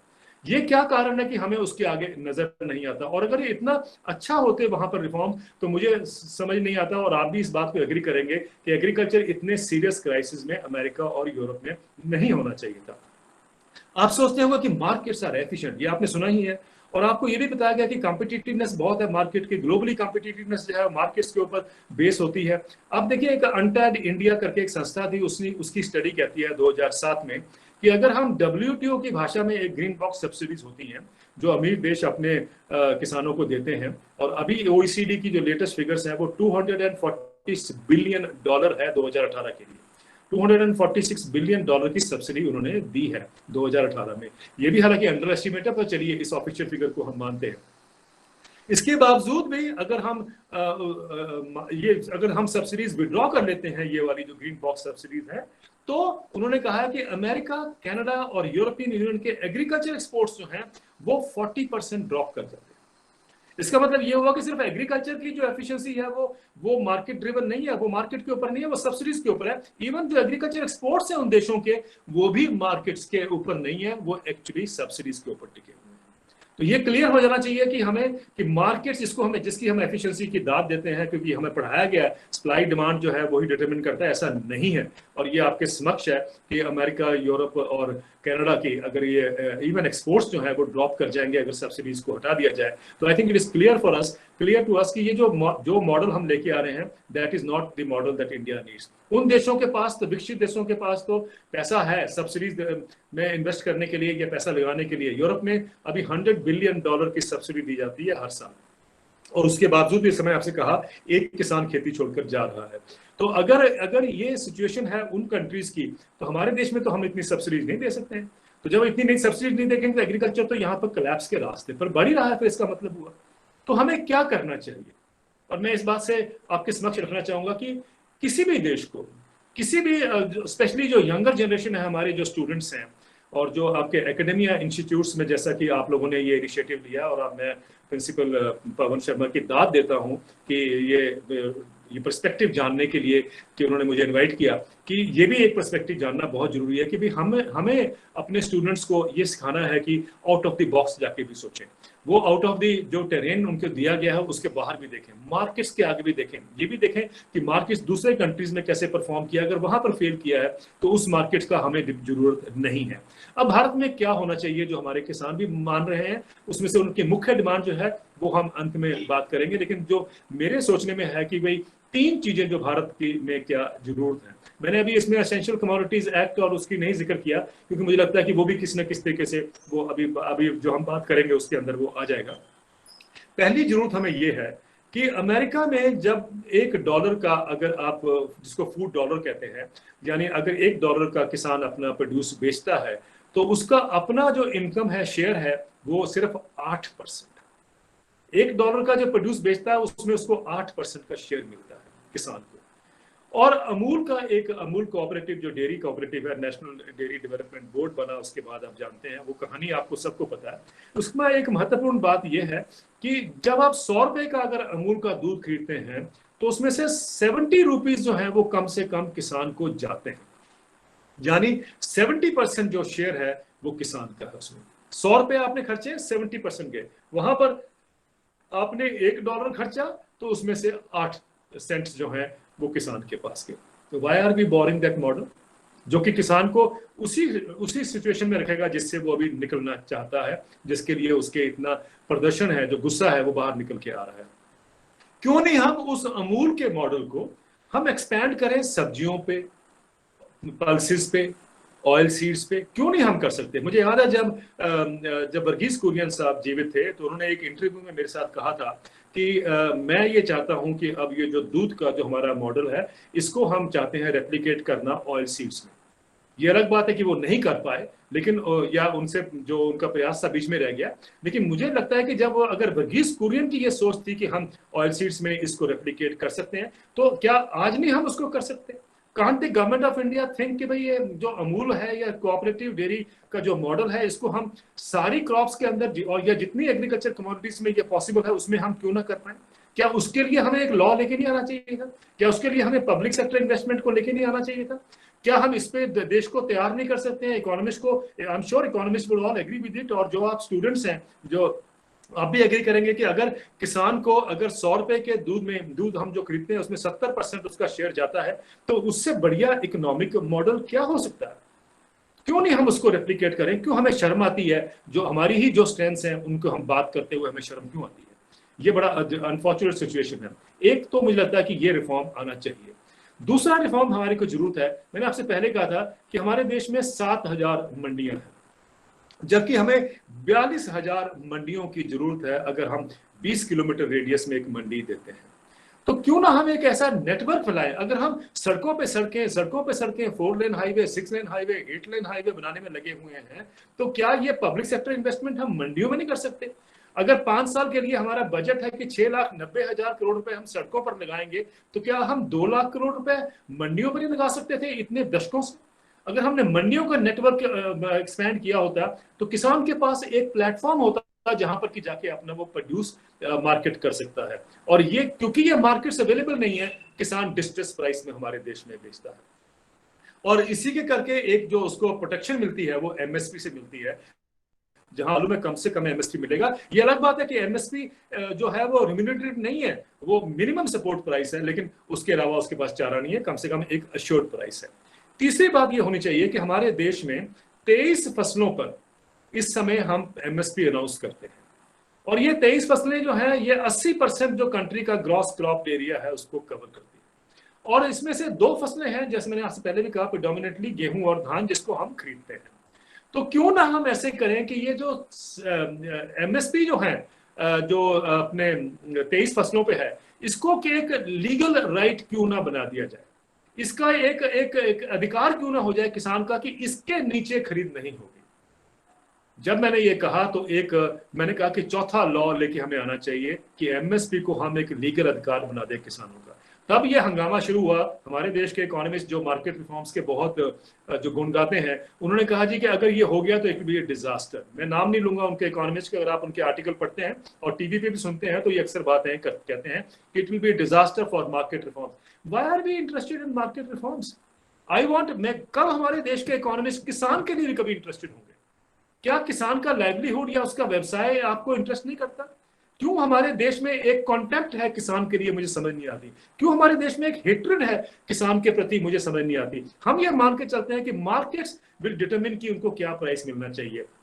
Sir, मैं आपसे ये पूछना चाहता हूं पवन शर्मा जी, आपकी जितनी फैकल्टी है सबको एक एश्योर्ड इनकम मिलती है, एक एश्योर्ड सैलरी मिलती है हर महीने, इसमें कोई गलत नहीं है। और मैं आपको एग्जांपल देना चाहता हूं, देश के जितने भी हमारे इकोनॉमिस्ट हैं सबको एश्योर्ड इनकम मिलती है, जो हमें किसानों के लिए कहते हैं कि आप मार्केट के ऊपर डिपेंडेंट रहिए, खुद उनको एश्योर्ड इनकम मिलती है। मुझे देश का एक इकोनॉमिस्ट बता दीजिए जिसकी अपनी इनकम जो है, महीने की सैलरी जो है वो मार्केट के साथ लिंक्ड है।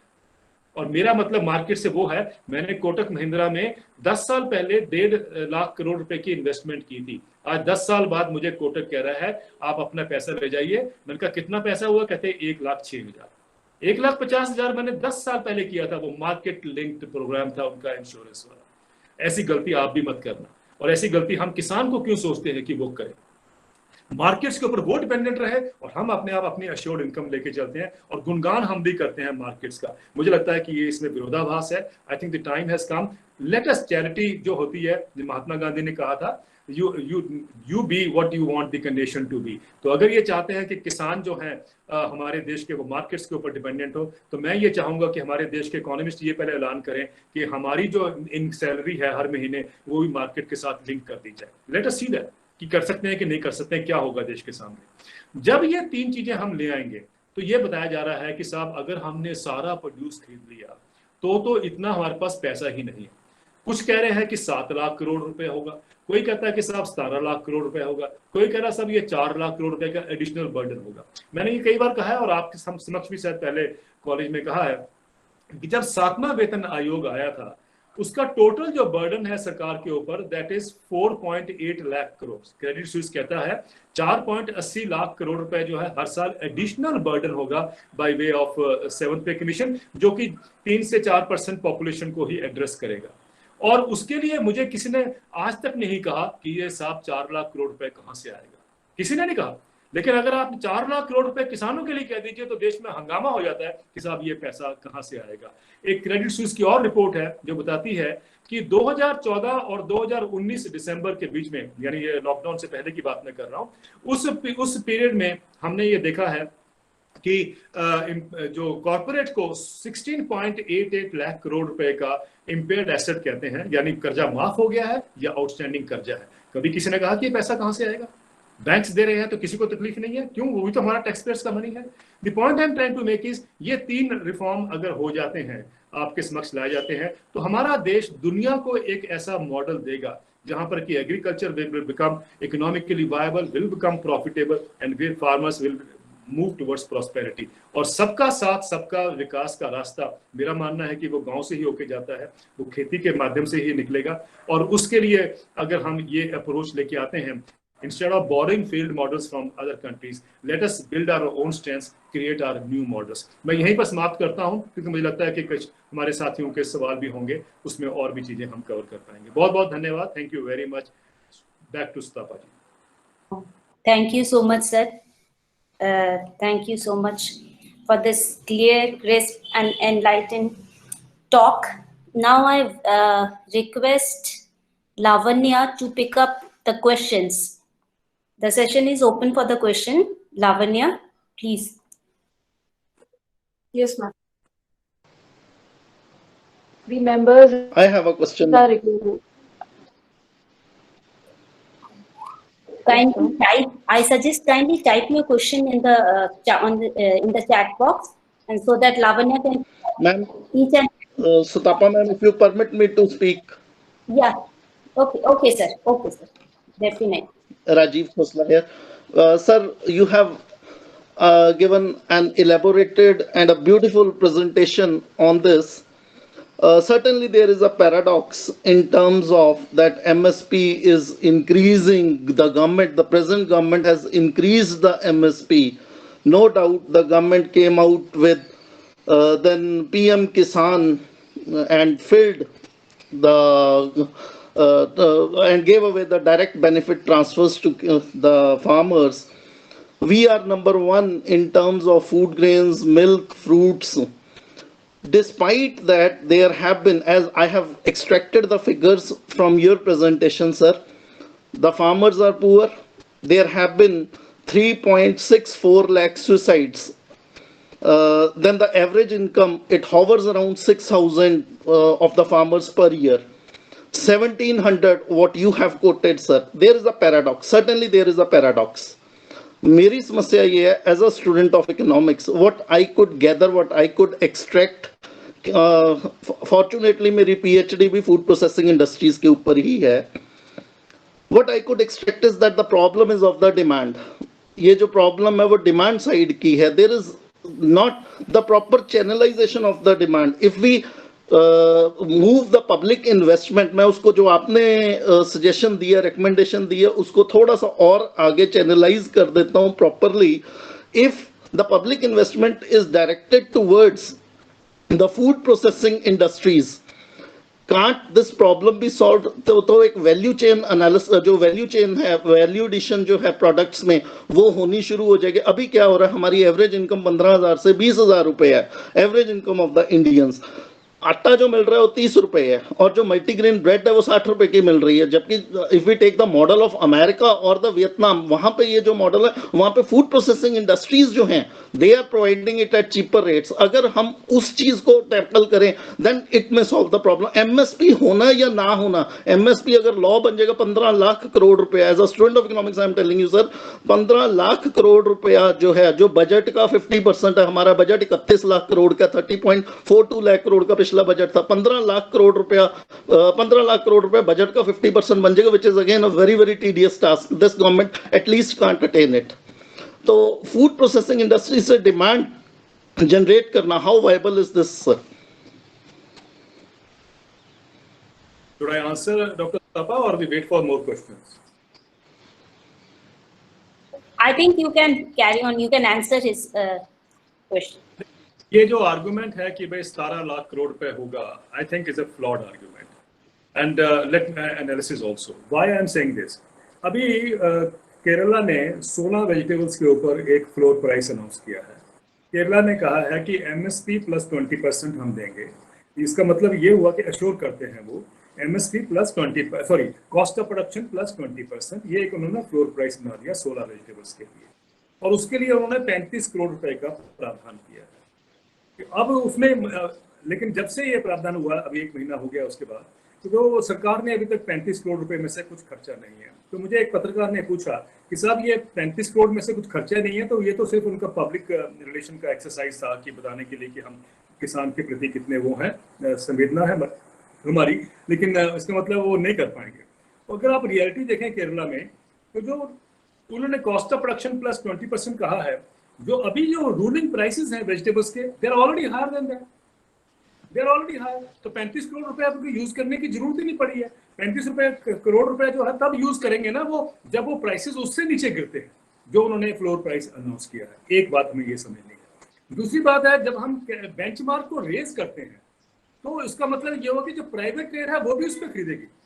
जब सारी कंट्री की ट्रेडिंग उस प्राइस पे होगी, तो मुझे बताइए कि सरकार को ये जो डराया जा रहा है कहते कि साहब ये 17 लाख करोड़ रुपए होगा, इतने लाख करोड़ रुपए होगा, ये हमारे बजट का आधा है, तो हमें किसानों को, क्या हम किसानों को जाके समुद्र में फेंक दें अगर बजट का आधा है? तो मैं ये पूछना चाहता हूँ।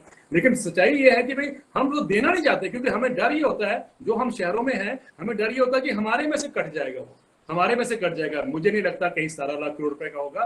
वो वही एक सिस्टम बन जाएगा जो मैंने आपको केरला का बताया है। जब ट्रेडिंग एक रेट पे हो जाती है, ट्रेडिंग एक बेंचमार्क से नीचे नहीं होगी, तो सारा चीज ऑपरेशन जो है उसके ऊपर चला जाएगा, और प्राइवेट को भी आके उस पर खरीदना पड़ेगा। मैं ये नहीं मानता, चाहे वो उसमें प्रोसेसिंग कंपनीज हो, चाहे उसमें ट्रेडिंग कंपनीज हो, बिजनेस हो, जो भी हो, वो after all it has to buy at the same level, same minimum level.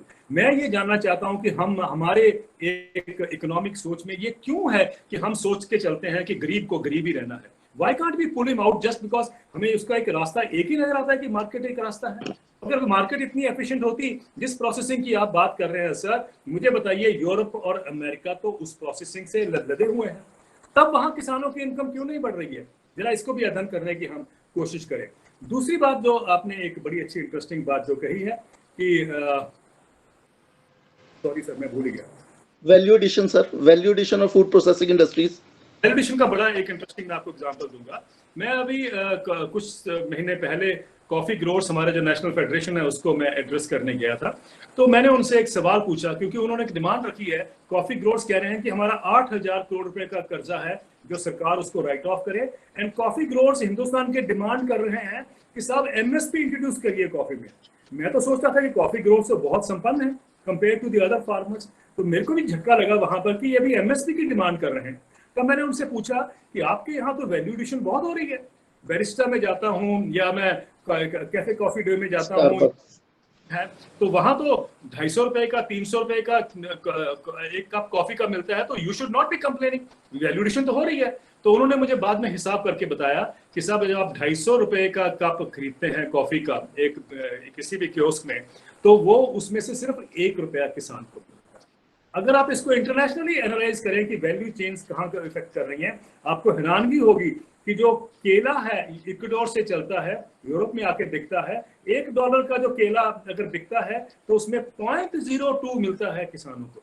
मैं बहुत सी बिजनेस स्कूल्स में गया हूँ इंडिया में, और मुझे बहुत सी वैल्यू चेन्स दिखाई जाती हैं, और जब मैं उनसे पूछता हूँ इसमें किसान का शेयर बता दीजिए कितना है, तो कहते हैं सर वो हमने मेंशन नहीं किया लेकिन किसान को इसमें फायदा होगा। कोई कहता है साहब ये तो हम भूल गए लेकिन हम इसमें स्पेल आउट करेंगे। क्यों नहीं हम बताना चाहते कि किसान का शेयर कितना होगा? आपने सबका बता दिया, रिटेलर्स को इतना मिलेगा, ट्रांसपोर्टर को इतना मिलेगा, पैकेजिंग वाले को इतना मिलेगा, ये तो सारा वर्कआउट कर दिया। But what about that small जो परसेंटेज जो रियल प्रोड्यूसर है उस रॉ मटेरियल का? अभी एक स्टडी देखिए, अभी 3-4 दिन पहले ही आई है, कॉफी जो चॉकलेट इंडस्ट्री है, it is a $200 billion industry globally, और किसान को कोकोआ जो ग्रोअर्स हैं उनको क्या मिलता है? उसी वैल्यू चेन की मैं बात कर रहा हूँ, उनको मिलता है $1.3 ए डे। $1.3 ए डे एक जो चॉकलेट बार है उसका उससे भी कम प्राइस से उसको किसान को मिलता है। Is that a value chain? I think economist also need to look into this तमाशा of value chain. Why can't we provide at least 40% share as value उसको किसान का रॉ मटेरियल के लिए? इसलिए मैंने कहा अमूल के मॉडल में क्या कमी है अगर उसमें 70% किसान को मिलता है? Why are we ashamed of accepting कि अमूल मॉडल को हम रेप्लिकेट करें? That is what we need. 70% जो शेयर है किसान को जाए, rather than giving 0.02%, 1% or so. I think this has to change in this country. अब मैं वैल्यू चेन से मैं खिलाफ नहीं हूँ, लेकिन I think it is time to revaluate the value chain to see कि भाई उस किसान को उसमें से उसको बेनिफिट कैसे हो या उसको इकोनॉमिक प्राइस उसमें से कैसे मिले। Thank you very much, ma'am. If you permit, just a small question as a corollary to what sir has said. Sutapa ma'am, may I? Hello. Yes, sir. Yes, sir. You can continue. Sir, thank you very much for this eye-opening argument. How the Vietnam economy is then picking up? They are moving on in terms of value chain, value addition. They have the free trade agreements. The problem is we did not have any of the free trade agreements. We didn't move towards that direction. That dimension is altogether missing from the foreign trade. साल पहले America, I can understand, sir. America, I can understand. You have very well mentioned America. There, the capitalist system is there, and everything is there. All these people, the big companies, they are exploiting the farmers. In American case, it is understandable. What about the Vietnamese? मैंने इतना Vietnam के ऊपर अध्ययन नहीं किया कि मैं आपके सारी चीजों को एड्रेस कर पाऊँ। आई थिंक अगर आपने कहा है तो मैं उस पर भी I will devote my time and come back to you on this. लेकिन मैं ये कह रहा हूँ कि वैल्यू चेन्स काम करती हैं, उसमें आप ये फार्मर का शेयर नहीं बताते हैं। मैं सिर्फ ये कहना चाहता हूँ, and it's not something which is only confined to America और इंडिया और so on, it is global phenomena कि हम फार्मर्स को सारे वैल्यू चेन में देख लें। मैंने आपको अमेरिका की फिगर दी है कि फूड डॉलर में अगर 8% शेयर उसको मिलता है, why can't we come up with a new value chain that you create जो हमारे देश में मिल्क में है? Why are we ashamed of that? अगर हम 70% वो दे सकते हैं किसान को शेयर, तो हम उसको क्यों नहीं रेप्लिकेट करते? मैं आपसे ये पूछना चाहता हूँ। Sir, I fully endorse your viewpoint. I fully endorse your viewpoint, sir. Thank you. So let's move ahead. Doctor Sutapa, छोटा सा सवाल जरा एक second. Yes, sir. Sir doctor एक क्वेश्चन मेरा भी है। हाँ जी सर, जस्ट ए मिनट। ये जो प्रेजेंट में जो कन्फ्रंटेशन है, इसमें एक तरफ गवर्नमेंट की जो आर्ग्यूमेंट है ये है कि एमएसपी कंटिन्यू रहेगा एज इट इज, जिसका मतलब है मंडियां भी ऐसे ही रहेंगी और ये जो प्रेजेंट सिस्टम है ये कंटिन्यू रहेगा। दूसरी बात ये है कि जो फार्मर है, पहले भी उसके लिए ये कोई कंपल्शन तो थी नहीं कि मंडी में बेचेगा, वो मंडी से बाहर भी उसका यदि उसको ज़्यादा मिलेगा तो वो वहाँ पे भी बेच सकता है, कोई रखना चाहे अपना रख सकता है, बाद में बेच सकता है। तो उस पे भी वो जो जिसकी बात हम करते हैं कि वो कहीं पे भी ये बेच सकता है, सारा देश उसके लिए एक मार्केट होगा, दैट ऑलरेडी एग्जिस्ट। तीसरी चीज इसमें कॉन्ट्रैक्ट फार्मिंग की जो बात आती है, तो that is a private affair between the farmers and the person who is trying to do something on that farmland. तो वो चीज जो है वो दो पार्टीज के अंदर है। मैं अपना आजकल भी मैं बटाई पे या ठेके पे हमारे जो चलता है, तो मुझे लगता है वो एक कॉन्ट्रैक्ट ही होता है कि आप मुझे इतना पैसा दे दो, मेरे खेतों पे आप खेती कर लो, या मुझे इसका इतना हिस्सा दे दो, आपको मैंने 2 साल के लिए या 1 साल के लिए अपना पीस ऑफ लैंड दे दिया। तो जब सारा कुछ ऑलरेडी एग्जिस्ट करता है, तो मुझे तो उसके बाद ये 3 जो लॉज हैं इनकी समझ नहीं आई, इनका क्या पर्पस है। यदि इसके पीछे बिल्कुल ईमानदारी से यही आर्ग्यूमेंट है तो फिर ये खेल कहाँ पे है वो मुझे समझ नहीं आया। हालांकि आपने बहुत अच्छी तरीके से समझाया भी बीच में, तो लेकिन इसमें मुझे खेल कुछ और नजर आता है। प्लीज खेल जो हम नहीं Sir, let me put my question. You may then sum up whole the question. My question is in continuation of our Vardi principle. Yeah. Even Vinayak sir has current Vinayak sir question is also related somewhere with this only. Sir, please, Manjeet sir, please. Yes, Devinder sir, it is very thrilling lecture as usual.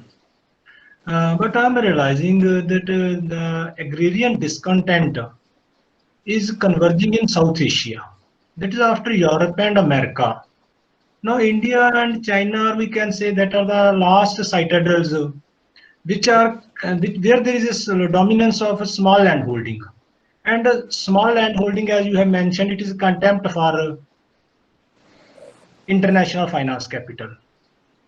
Recently in Pakistan, just when there was a, you can say, peak of lockdown, farmers were beaten and arrested in Lahore because they were just fighting for spot price system, just like MSP in India. And in Sri Lanka, what happened that farmers were demanding for subsidies. And they are, in their recent latest budget, the allocations for agriculture was decreased. Okay. So I mean to say after, no, it's not possible to dismantle small farming in China because due to their typical political structure. No, India is the latest target which is on the head of the, So when we have the very legacy of rural movements in India, and rural landscape of India is particularly reshaping in the context that farmers' land is being dispossessed from them. Now my question is that whether industrial structure or urban landscape is sufficient for means as a coping mechanism.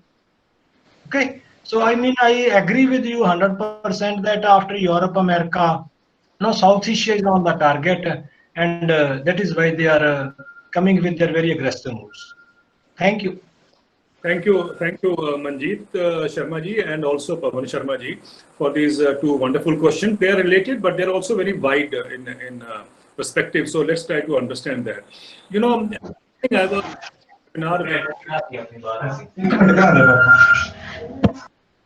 in morning I was with in a webinar with an Australian university where I think a wonderful chart was presented, which I wish I knew it. I would have shown it to you all.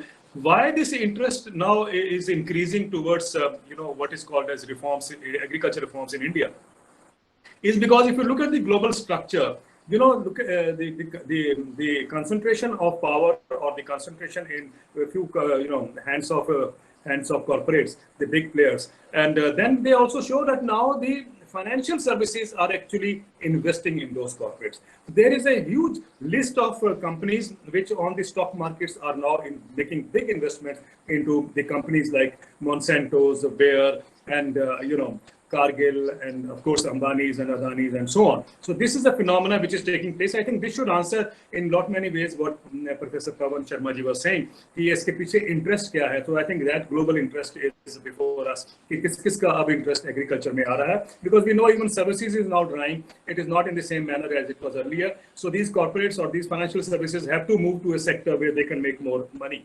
And so therefore agriculture is the next target. ये तो एक बात हो गई, लेकिन जो बड़ी बात ये है सर कि ये आपने कहा कि पहले भी कॉन्ट्रैक्ट फार्मिंग हो रही थी और ये पहले भी लोग किसान बाहर बेच रहे थे, ये बिल्कुल ठीक कहा आपने, बिकॉज इवन इन स्टडी जो NSSO की है 2013-2014 में, उसमें भी रफली अबाउट 54% से लेके 84% जो प्रोड्यूस है वो किसान मंडी के बाहर बेचते थे।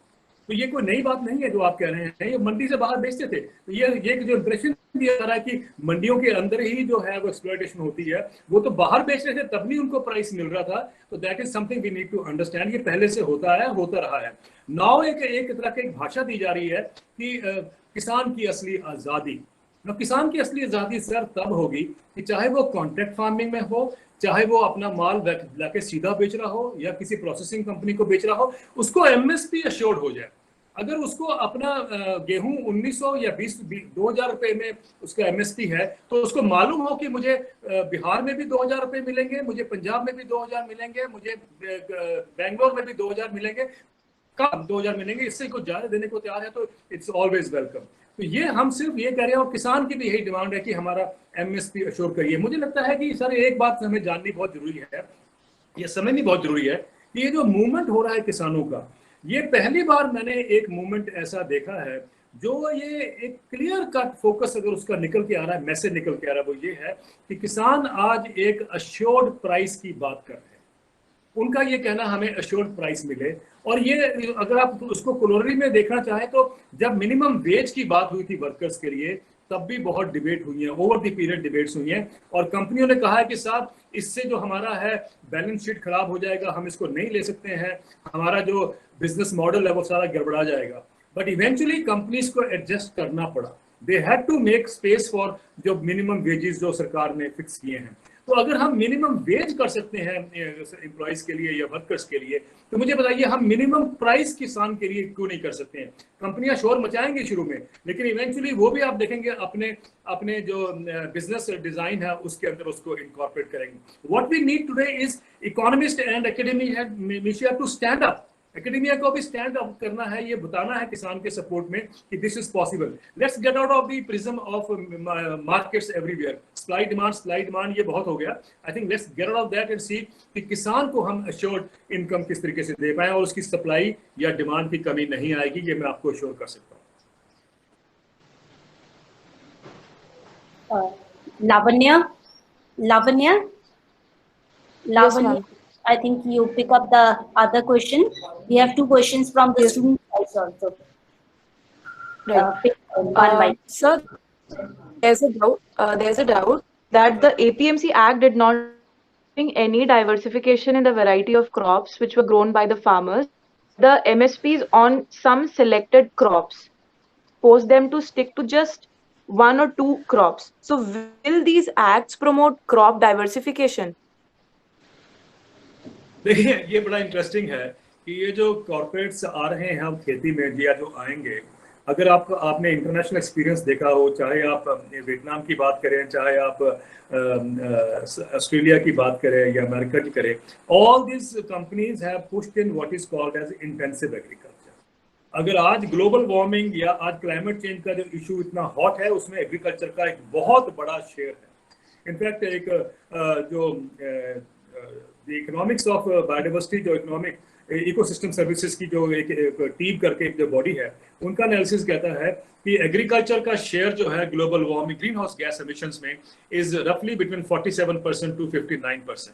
आप देखिए इतना बड़ा शेयर है, right from deforestation to food wastage, ये उन्होंने इंक्लूड किया है। तो अगर ये इतना बड़ा वेस्टेज, इतना बड़ा ग्रीन हाउस कंट्रीब्यूशन आ रहा है उस एग्रीकल्चर से, जिसको अब हम देश में वेलकम करने जा रहे हैं।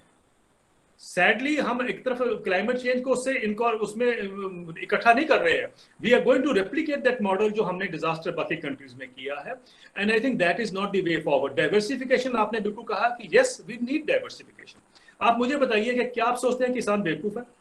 आपने पंजाब में 2 रिपोर्ट्स आई हैं डाइवर्सिफिकेशन के ऊपर डॉक्टर एस जौहल द्वारा, 80s में आई हैं वो, और डॉक्टर जौहल ने कहा है कि आप एक शॉर्ट प्रोक्योरमेंट करिए और एक प्राइस दीजिए उस डाइवर्सिफाई करने के लिए। अब देखिए किसानों ने डाइवर्सिफाई किया, मेज लगाया उन्होंने, जिसमें 1850 रुपए इज पर quintal is the price. Punjab में इस साल किसानों को 600 रुपए से लेके 1100-1200 रुपए तक मेज का प्राइस मिलता है, जबकि उसका 1850 रुपए उसको अगर हम अश्योर करते, देते और प्रोक्योर करते, तो पंजाब के किसान शिफ्ट करके होते मेज में। अब आप कह रहे हैं कि सब वो वाई पैडी से वो शिफ्ट नहीं कर रहा। Why do you think कि अगर आपको एक जॉब मिली है डीएवी कॉलेज में जहां आपको तनख्वाह अच्छी मिल रही है, आप छोड़ के किसी और उसमें कॉलेज में चले जाएंगे जहां पर कि आपको तनख्वाह अच्छी नहीं मिल रही है? कभी ऐसा हो सकता है? आप भी डाइवर्सिटी करके let me make it very clear कि अगर ये diversify करना चाहते हैं तो give farmers an alternative, give him an economic viability of that particular system. वो किसान शिफ्ट करेगा. इसलिए मैंने कहा कि जब 23 फसलों के ऊपर MSP अश्योर हो जाएगा कि आपको मिलेगा, you will see farmers might diversifying to different crops. वो तो चाहेंगे इससे निकलना, क्योंकि वो भी जानते हैं कि इसमें फ्यूचर नहीं है जो आज मोनोकल्चर हो रहा है. Yes, Lavanya, pick up the next Yes, sir. question. Sir, you Aman talked Sihag. about Bihar. Sir, we agree to what happened in Bihar, but Bihar never went through the Green Revolution. But it was the states of Punjab, Haryana, and Western Uttar Pradesh. So, do you think these acts can have a positive impact on these states? मैं आपसे कह रहा हूं कि Bihar was one step ahead of these reforms. अभी हमने तो जैसे प्रिंसिपल साहब ने ठीक कहा कि एपीएमसी को सरकार ने भी टच नहीं किया है, एमएसपी को टच नहीं किया है, जो कि हालांकि 6% किसानों को ही मिलता है भारत में, उसको टच नहीं किया है. लेकिन बिहार ने तो उसको उठा के फेंक दिया था. मतलब वो एक कदम और भी आगे चले गए थे.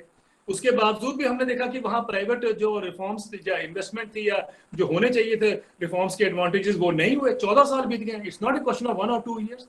One generation has been lost. Their livelihood has been lost.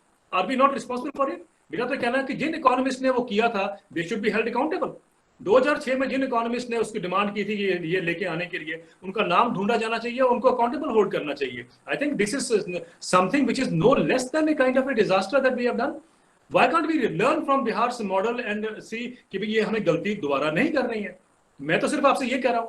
And why can't we bring in reforms जिसके ऊपर वो रिफॉर्म्स जो देश की स्ट्रेंथ है, उसको रेप्लिकेट करना हमें आता है और दुनिया भी हमसे सीखेगी, और वही एक सबका साथ सबका विकास का रास्ता है. What is wrong in that?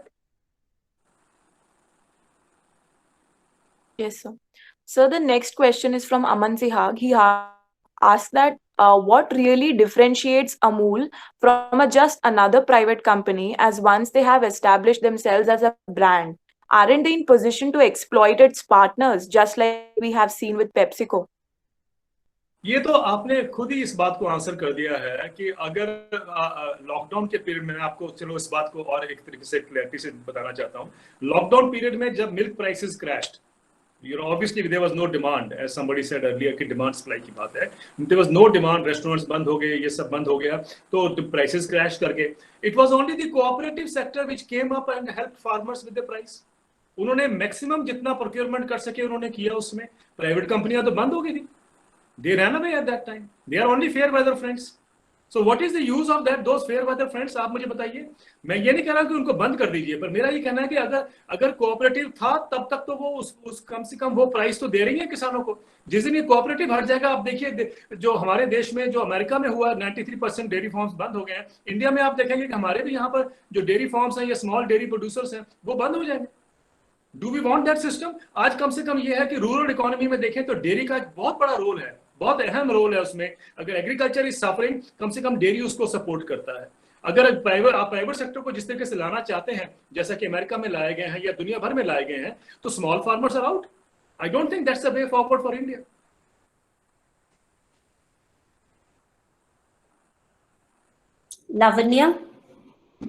Lavanya? Yes, Can ma'am. you- So we have another question from Sahil Sandhu. He's asking, the MSP in the year 2020-21 was rupees 1925 per 100 kgs and rupees 3750 per kg rate of Ashirwad and Patanjali Atta. So why can't government see this difference if I can? मतलब if the general population can? मैंने अभी पीछे पतंजलि के head को पूछा कि आपका आटा इतना महंगा है तो आप गेहूं किस रेट पे खरीदते हैं. उन्होंने कहा कि we pay a price higher than the MSP. मैं ये कहना चाहता हूं कि अगर कंपनियां हायर प्राइस देने को तैयार हैं, तो हम लोग क्यों नहीं इस बात को एक्सेप्ट करते कि भाई let us make it A legal right for farmers. अब देखिए, इंटरेस्टिंगली एक और आपने आर्गुमेंट सुना होगा सर, कि हर मीटिंग में मैं जहां जाता हूं या हर पैनल में जहां हम बैठते हैं, एक पैनल की मैं आपको बात बताना चाहता हूं. एक टेलीविजन के पैनल में, बिजनेस चैनल में, मुझे पहला सवाल ओपनिंग मेरे से था कि markets are so excited about the agriculture reforms, why are farmers on the streets. मैंने कहा जवाब तो आपने दे दिया. क्योंकि ये मार्केट्स के हक में है, इसलिए मार्केट्स आर एक्साइटेड। फार्मर्स को लग रहा है कि उनके पेट में लात पड़ेगी, तो वो that is why they are on the streets. So the answer is very clear. The other argument is कि सर एमएसपी, ये जितने प्राइवेट कंपनियां हैं या जितने देश के इकोनॉमिस्ट हैं जो मेन लाइन है, वो सारे ये कह रहे हैं कि साहब ये जब रिफॉर्म्स आ जाएंगे तो किसान को अच्छा दाम मिलेगा। सब ये कह रहे हैं ना, अच्छा दाम मिलेगा, मार्केट्स के ऊपर डिपेंडेंट हो जाएंगे। अच्छा दाम मिलेगा तो अच्छा किससे होगा? There has to be benchmark, that nobody is spelling out. अगर अच्छा दाम मिलेगा, अगर हम एमएसपी को बेंचमार्क मान लेते हैं कि आप एमएसपी से ज्यादा देने को तैयार हैं, और ये बोल रहे हैं कॉर्पोरेट्स कि हम एमएसपी से ज्यादा दाम देंगे, तो फिर क्या प्रॉब्लम है? एमएसपी को लीगल अधिकार बना दीजिए, आप तो वैसे ही ज्यादा देने को तैयार हैं। पर कोई कंपनी नहीं करना चाहती क्योंकि they are dishonest. So let us not support that dishonest system. कि अगर वो वाकई ही किसान को ज्यादा प्राइस देने को तैयार है, तो मुझे बताइए न्यूनतम मूल्य पे फिर उनको क्या दिक्कत है? They should agree, they should be with the farmers on the streets in Delhi and say कि भाई किसानों की बात को मानिए और हम एमएसपी को लीगल करते हैं, क्योंकि हम तो वैसे ही ज्यादा देने को तैयार हैं। इसका मतलब है कि उनकी जो कथनी है और कहनी है उसमें बड़ा फर्क है। अगर they are honest, let's come forward and let's enact a law. और मेरा मानना है कि किसान हमारे उससे कॉन्फिडेंट हो जाएंगे, उससे विश्वास होगा और वो वापस आ जाएंगे। That is what the country needs today, a fourth law which makes MSP a legal instrument in this country. Yes, sir. So, Vivek, yes, one of our colleague, yes, ma'am, Professor Karan. Karan. Yes. Karan, you want to ask the question? Karan? Karan? Ma'am, I have written the question. Yeah, you can. Sir, actually, Directly. I need to ask that one of the most important point of conflict between the farmers and the government is the Essential Commodities Act. It will not only affect the farmers but the end user also. Sir, please provide a brief note on it. I actually need your views on it also. You are very right, sir. कि this act will in fact hit more the end consumer rather than the farmers. और किसान भी जानते हैं ये, पर मुझे नहीं लगता कि कंज्यूमर्स को भी समझ आया है इस बात का। You know the problem sir is one, हमारे देश में जब मदर इंडिया जैसे जब फिल्म आई थी, तो उसमें एक आइकॉनिक कैरेक्टर था कन्हैया लाल जी का, जिसने मिडिल मैन का रोल उसमें अदा किया था। हमारी बॉलीवुड ने एक इमेजिनेशन कर दी है कि अगर मिडिल मैन ने धोती और कुर्ता पहना है तो वो तो एक्सप्लॉयटेटिव है, करप्ट है, यूजलेस है, व्हाटएवर इट इज। हाँ जी, हम उसके बारे में ही सोचते हैं। लेकिन अगर middle man tie and suit पहन देता तो हम उसको बहुत वेलकम करते। ये हमारी मानसिकता में है सर। अगर वही मिडिलमैन टाई एंड सूट पहन के आएगा तो वी विल लव हिम, अगर गाड़ी में आएगा तो और भी अच्छा उसको अप्रिशिएट करेंगे। बट वी समहाउ फील कि सिर्फ जो चोर है या जो एक्सप्लॉइट करता है वो धोती एंड कुर्ते वाला ही है। आई थिंक इस सोच से हमें निकलना पड़ेगा। जो स्मॉल मिडिलमैन है वो स्मॉल प्लेयर है, जो बिग मिडिलमैन है वो बिग प्लेयर है। जिस बिग मिडिलमैन को हमारी हिम्मत ही नहीं होती कि हम उसकी तरफ कहीं पॉइंट कर सकें फिंगर्स को। अगर आप अमेरिका की हालत देखें, यूरोप की हालत देखें, तो ये जो यूरोप में अभी भी एक कैंपेन चल रहा है, इंग्लैंड में स्पेशली कैंपेन चल रहा है कि वहां पर सेंसबरी और जो टेस्को जैसे बिग वॉलमार्ट है, बिग मिडिलमैन जो है, बिग रिटेलर्स जिसको आप कहते हैं, वो जो है उनका एक उन्होंने प्राइसेस इतने लो कर दिए हैं to stay competitive in the market. उन्होंने जो गाज पड़ी है वो पड़ी है किसान के प्राइस के ऊपर, तो प्राइसेस क्रैश कर गए हैं। मैनी डेयरी फार्म्स एटलीस्ट 3000 बंद हो चुके हैं यूके में। और उसका उनकी डिमांड ये है कि ये फेयर एंड जो एक रिम्यूनरेटरी प्राइस हमें दिया जाए मिल्क में। ये वहां पर हो रहा है इन इंग्लैंड, जहाँ की हम मानते हैं कि भाई बिग प्लेयर्स जो हैं या बिग मिडिलमैन जो है, अगर हम उसकी स्टॉक लिमिट हटा देंगे तो he will be fair to the farmers. तो ऐसे में एग्जांपल आपको और भी दे सकता हूं जहां पर मिडिलमैन ने स्क्वीज की है इनकम, या बिग रिटेलर ने स्क्वीज की है इनकम, जिसकी हम एसेंशियल कमोडिटीज एक्ट की जो हमने प्रोविजन हटा दिए हैं, बेसिकली स्टॉक लिमिट के कंडीशन हटा दिए हैं। वो किस लिए है कि एक्सपोर्टर्स इंपोर्टर्स जो भी हैं, जो अभी आपने देखा होगा बहुत सारी फोटो वायरल हुई पड़ी हैं सोशल मीडिया पे, जहां पर अदानी के मैसिव साइलोज जो बने हुए हैं, उनके लिए स्टॉक लिमिट नहीं चाहिए। सो ऑब्वियसली जो सारा एफर्ट है वो ये इंश्योर कर रहा है कि भाई उस स्टॉक लिमिट से वो बाहर रहे, ताकि उनको तंग ना किया जाए बाय दिस इंस्पेक्टर्स। तो एक तो बात ये है सर, लेकिन उसमें सबसे बड़ी बात ये है कि मिडिलमैन के होने के रिटेल प्राइस नहीं, सॉरी, ये जो स्टॉक लिमिट्स हटने के बावजूद भी अगर आप सोचते हैं किसान की इनकम बढ़ती है, तो मैं आपको बताना चाहता हूं कि वॉलमार्ट को 50 साल से ज्यादा हो चुके हैं अमेरिका में। Walmart is the biggest retail company in the world, ये भी हम जानते हैं। उसके बावजूद भी अमेरिका में मच ऑफ द प्रोड्यूस जो है वॉलमार्ट खरीदता है, ये ऐसे बड़े बड़े रिटेल खरीदते हैं। उसके बावजूद भी American farm income has not gone up. और मैंने जैसे पहले आपको डाटा दिया था कि American farm income has been on a steep decline, बल्कि आज मैं एक और रिपोर्ट पढ़ रहा था, नेशनल फार्म उनका जो ब्यूरो है, उनका फार्मर्स का जो ब्यूरो है, वो एक पढ़ रहा था कि उसने कहा है कि 91% farmers in America are under debt, और 87% farmers know they will have to leave agriculture in the days to come. This is despite Walmart being there, despite Tesco, Sainsbury being there. So let us not feel कि these big जो essential commodities act के माध्यम से हमने big companies को big होने की और वो invite किया है, that will be helping farmers. Yes, the end price will be dictated by them. That I think we should be very clear.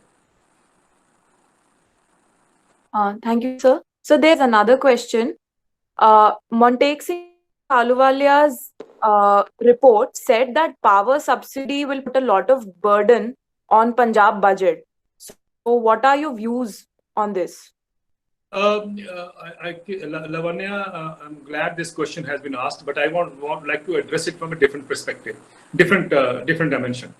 The dimension is कि पंजाब का जो बजट है, या हरियाणा का जो बजट है, या राजस्थान का जो बजट है, या हिमाचल का जो बजट है, roughly 70 to 80% of the budget actually only addresses employee salaries and pensions.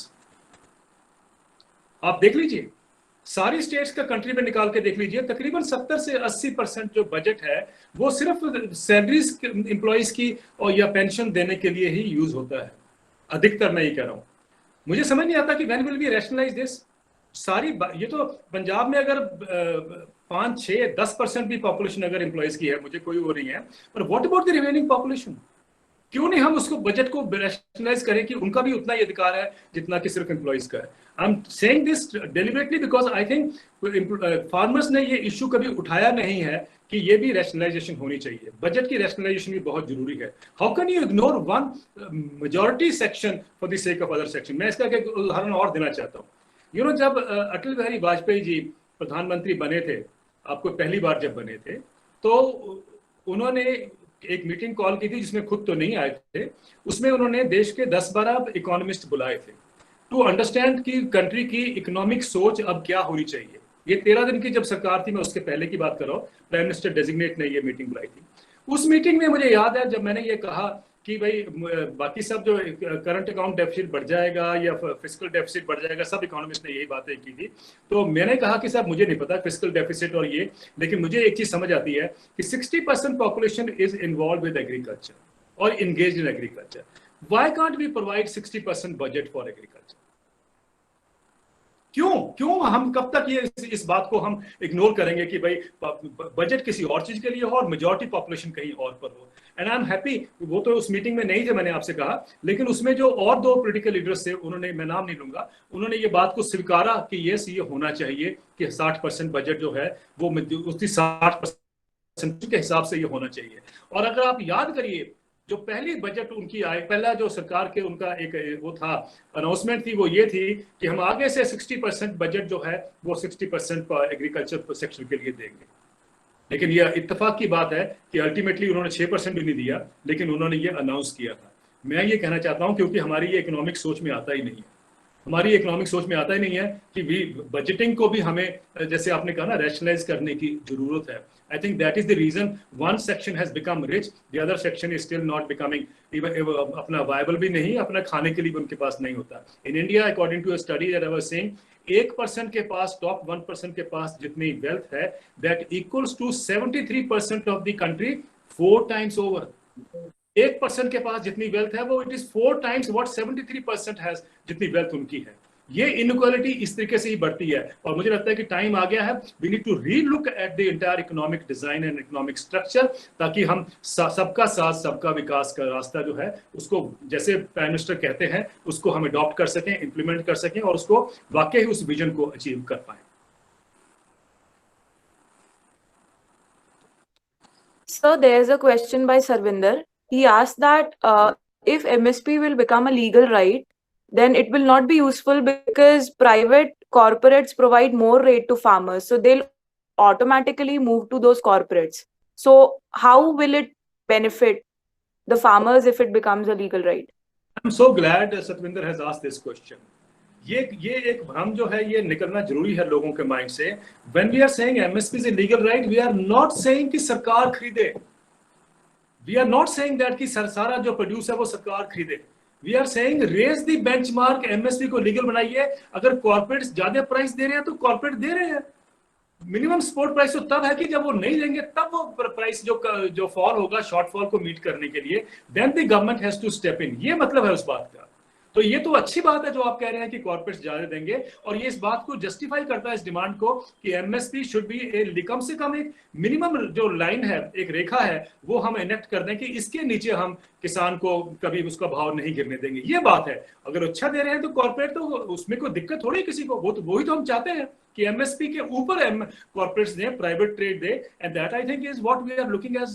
जो प्राइस किसान जो डिमांड है उनकी एश्योर्ड इनकम की, एश्योर्ड प्राइस की, वो यही तो डिमांड है।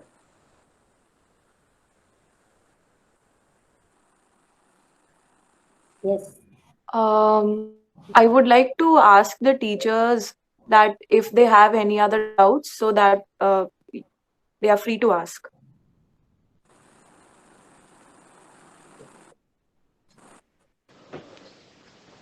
Sir, should the government be permitted or rather forced for undertaking the processing activities?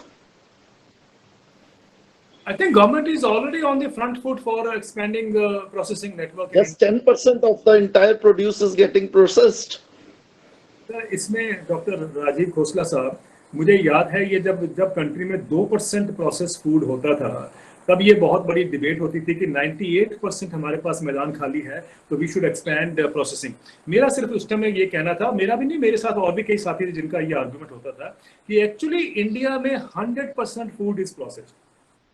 Only difference is कि वो कंपनी में नहीं होता, किसी फैक्ट्री में नहीं होता, वो घर पे होता है। That is primary processing, sir. What you are discussing is primary processing. वो सिर्फ चावल से छिलका उतार दिया, that is primary processing. बात तो सुन लीजिए, अगर पापड़ बनाते हैं तो वो भी प्रोसेसिंग है, अगर अचार बनाते हैं तो वो भी प्रोसेसिंग है, जैम बनता है वो भी प्रोसेसिंग है। The point I am trying to make is हमारे देश में ये प्रोसेसिंग सिस्टम चलता आया है। Let us not follow the American system. अब ये दाल पैक होके आती है, आई डोंट नो आपने कभी दाल मखनी पैक उसमें कार्टन में कभी खाई है? मुझे बताइए, what is so happy, why are we so happy कि वो कार्टन वाला जो है that is growth? Come on, एक पराठा बिकता है सवेरे, कभी आपने देखा हो पैक होते हैं, आप उसको गर्म करिए खा लीजिए। मुझे नहीं समझ आता उसमें क्या ग्रोथ है कंट्री की। हाँ जी, why do we have to follow what has been laid out for us? बाहर से अब आता है हम लोग। Then how, sir, then I want to have an understanding, how do you perceive the demand be increased in the market? वो तो कभी प्रोड्यूस बढ़ेगी नहीं, उसकी फार्मर्स प्रोड्यूस करते रहेंगे, डिमांड आएगी नहीं।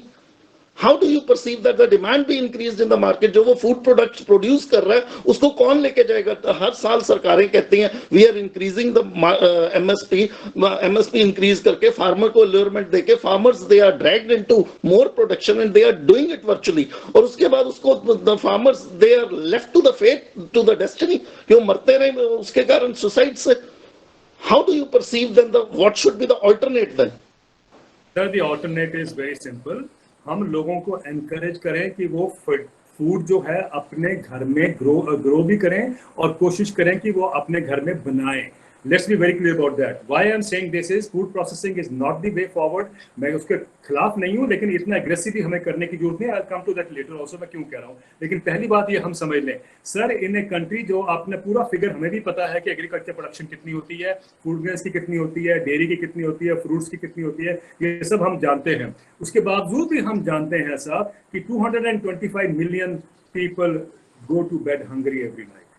Look at this inequality. 225, we have दुनिया में सबसे ज्यादा हंगरी जो है भारत में है। That gap is because we have not been able to reach food to those people. अगर हम फूड उनको reach out करते हैं and then we diversify the food, this thing also basket, you will see there will be no food left. जो surplus की आप बात कर रहे हैं, जो surplus है वो है सर 3 साल का हमारे पास सरप्लस पड़ा था, सरकार ने फार्मर्स की जब रिवर्स माइग्रेशन हो रही थी 1 रुपए का फूड उनको नहीं दिया। How can we expect it? So whose fault is this? Farmers? Whose fault is this? It is the fault of... No, I said, sir, no, I am not debating upon the farmer's fault or not. I am debating upon how can we increase the demand in the market. Because ultimately it is the oversupply. Sir, simple economics is this. It is the oversupply which is actually targeting the market.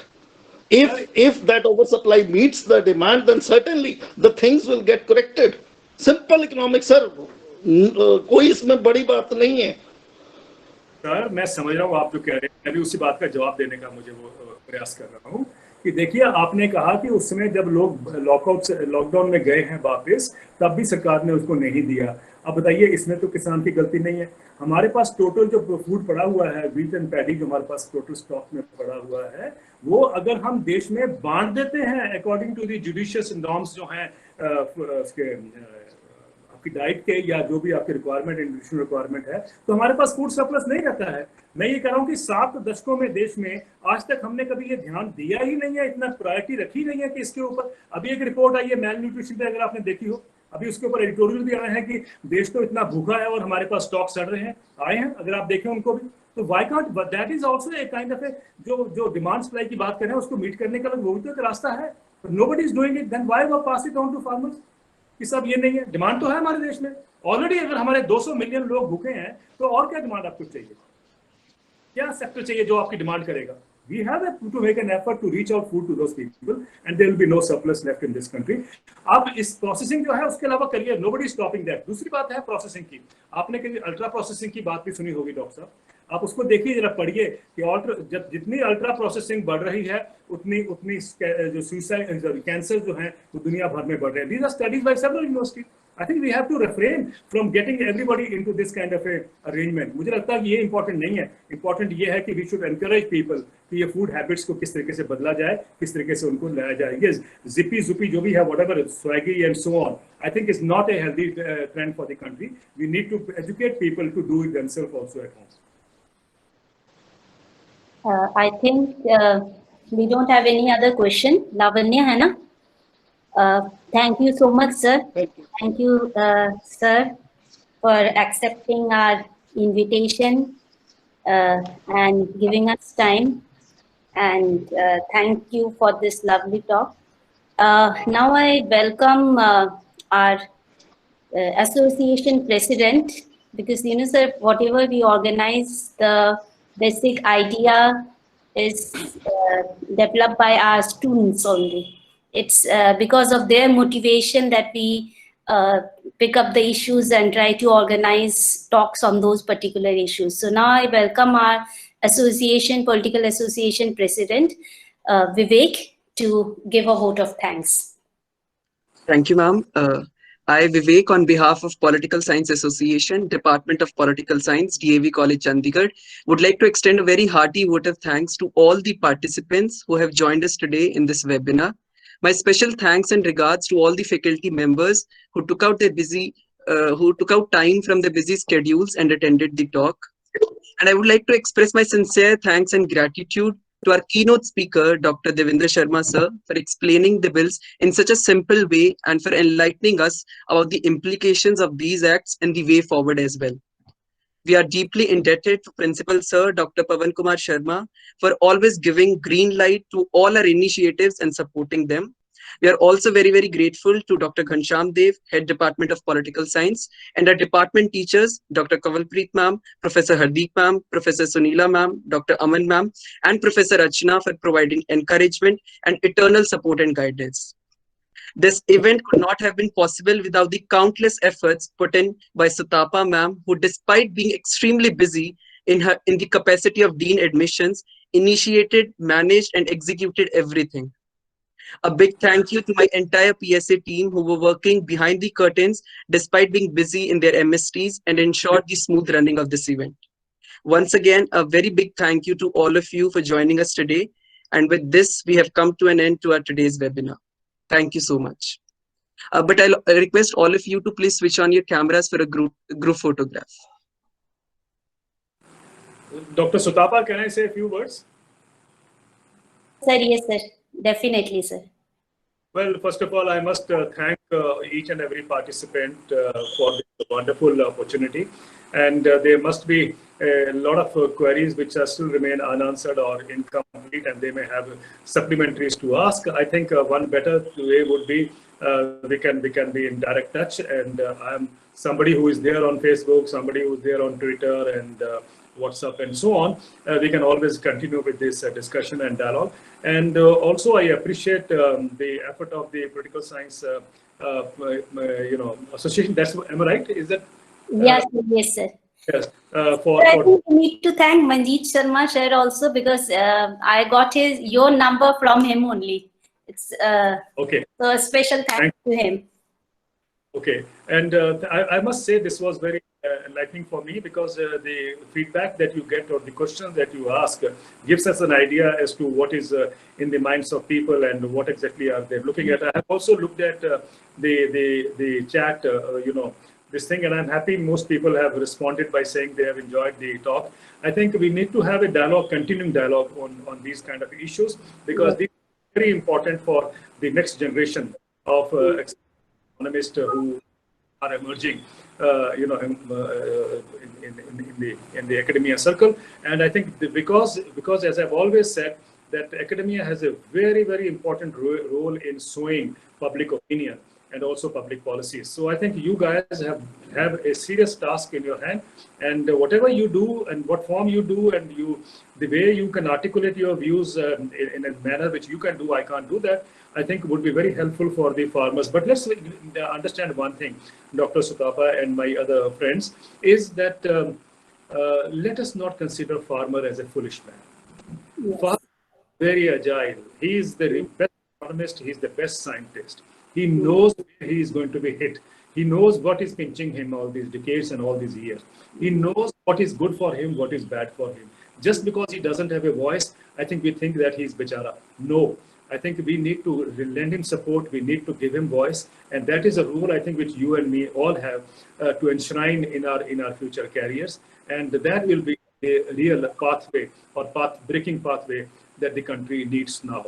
I think enough is enough, as the farmers have said, and I again repeat that, I endorse that enough is enough. The farmers like you and me need assured income, and I hope act or appear as provocative when I talked about the employee salaries and so on. But I think we need to think that why are we the ones who are getting assured income, and why do we want farmer to remain dependent on markets? I think this question and what it can do to a livelihood is something that we need to go and feel. I just suggest one thing. Many of you would have seen it on the television and so on, what is happening in Delhi and so on. I'm not saying that you all go and join, but I think you all must go and visit your nearest district headquarters and see when the farmers protest there. Even in these cold winters, they are doing it. Try to talk to them, learn from them, see why are they pained, why they fear that the new law or new reforms would not be helpful for them. I think that will help you, refine your thinking and come up with the kind of outcome of your research that will be really society. So good luck to you all, and thank you very much, Dr. Sutapa. Thank you, sir. You have given us a very good way of conducting an empirical research also to the student, the future. I think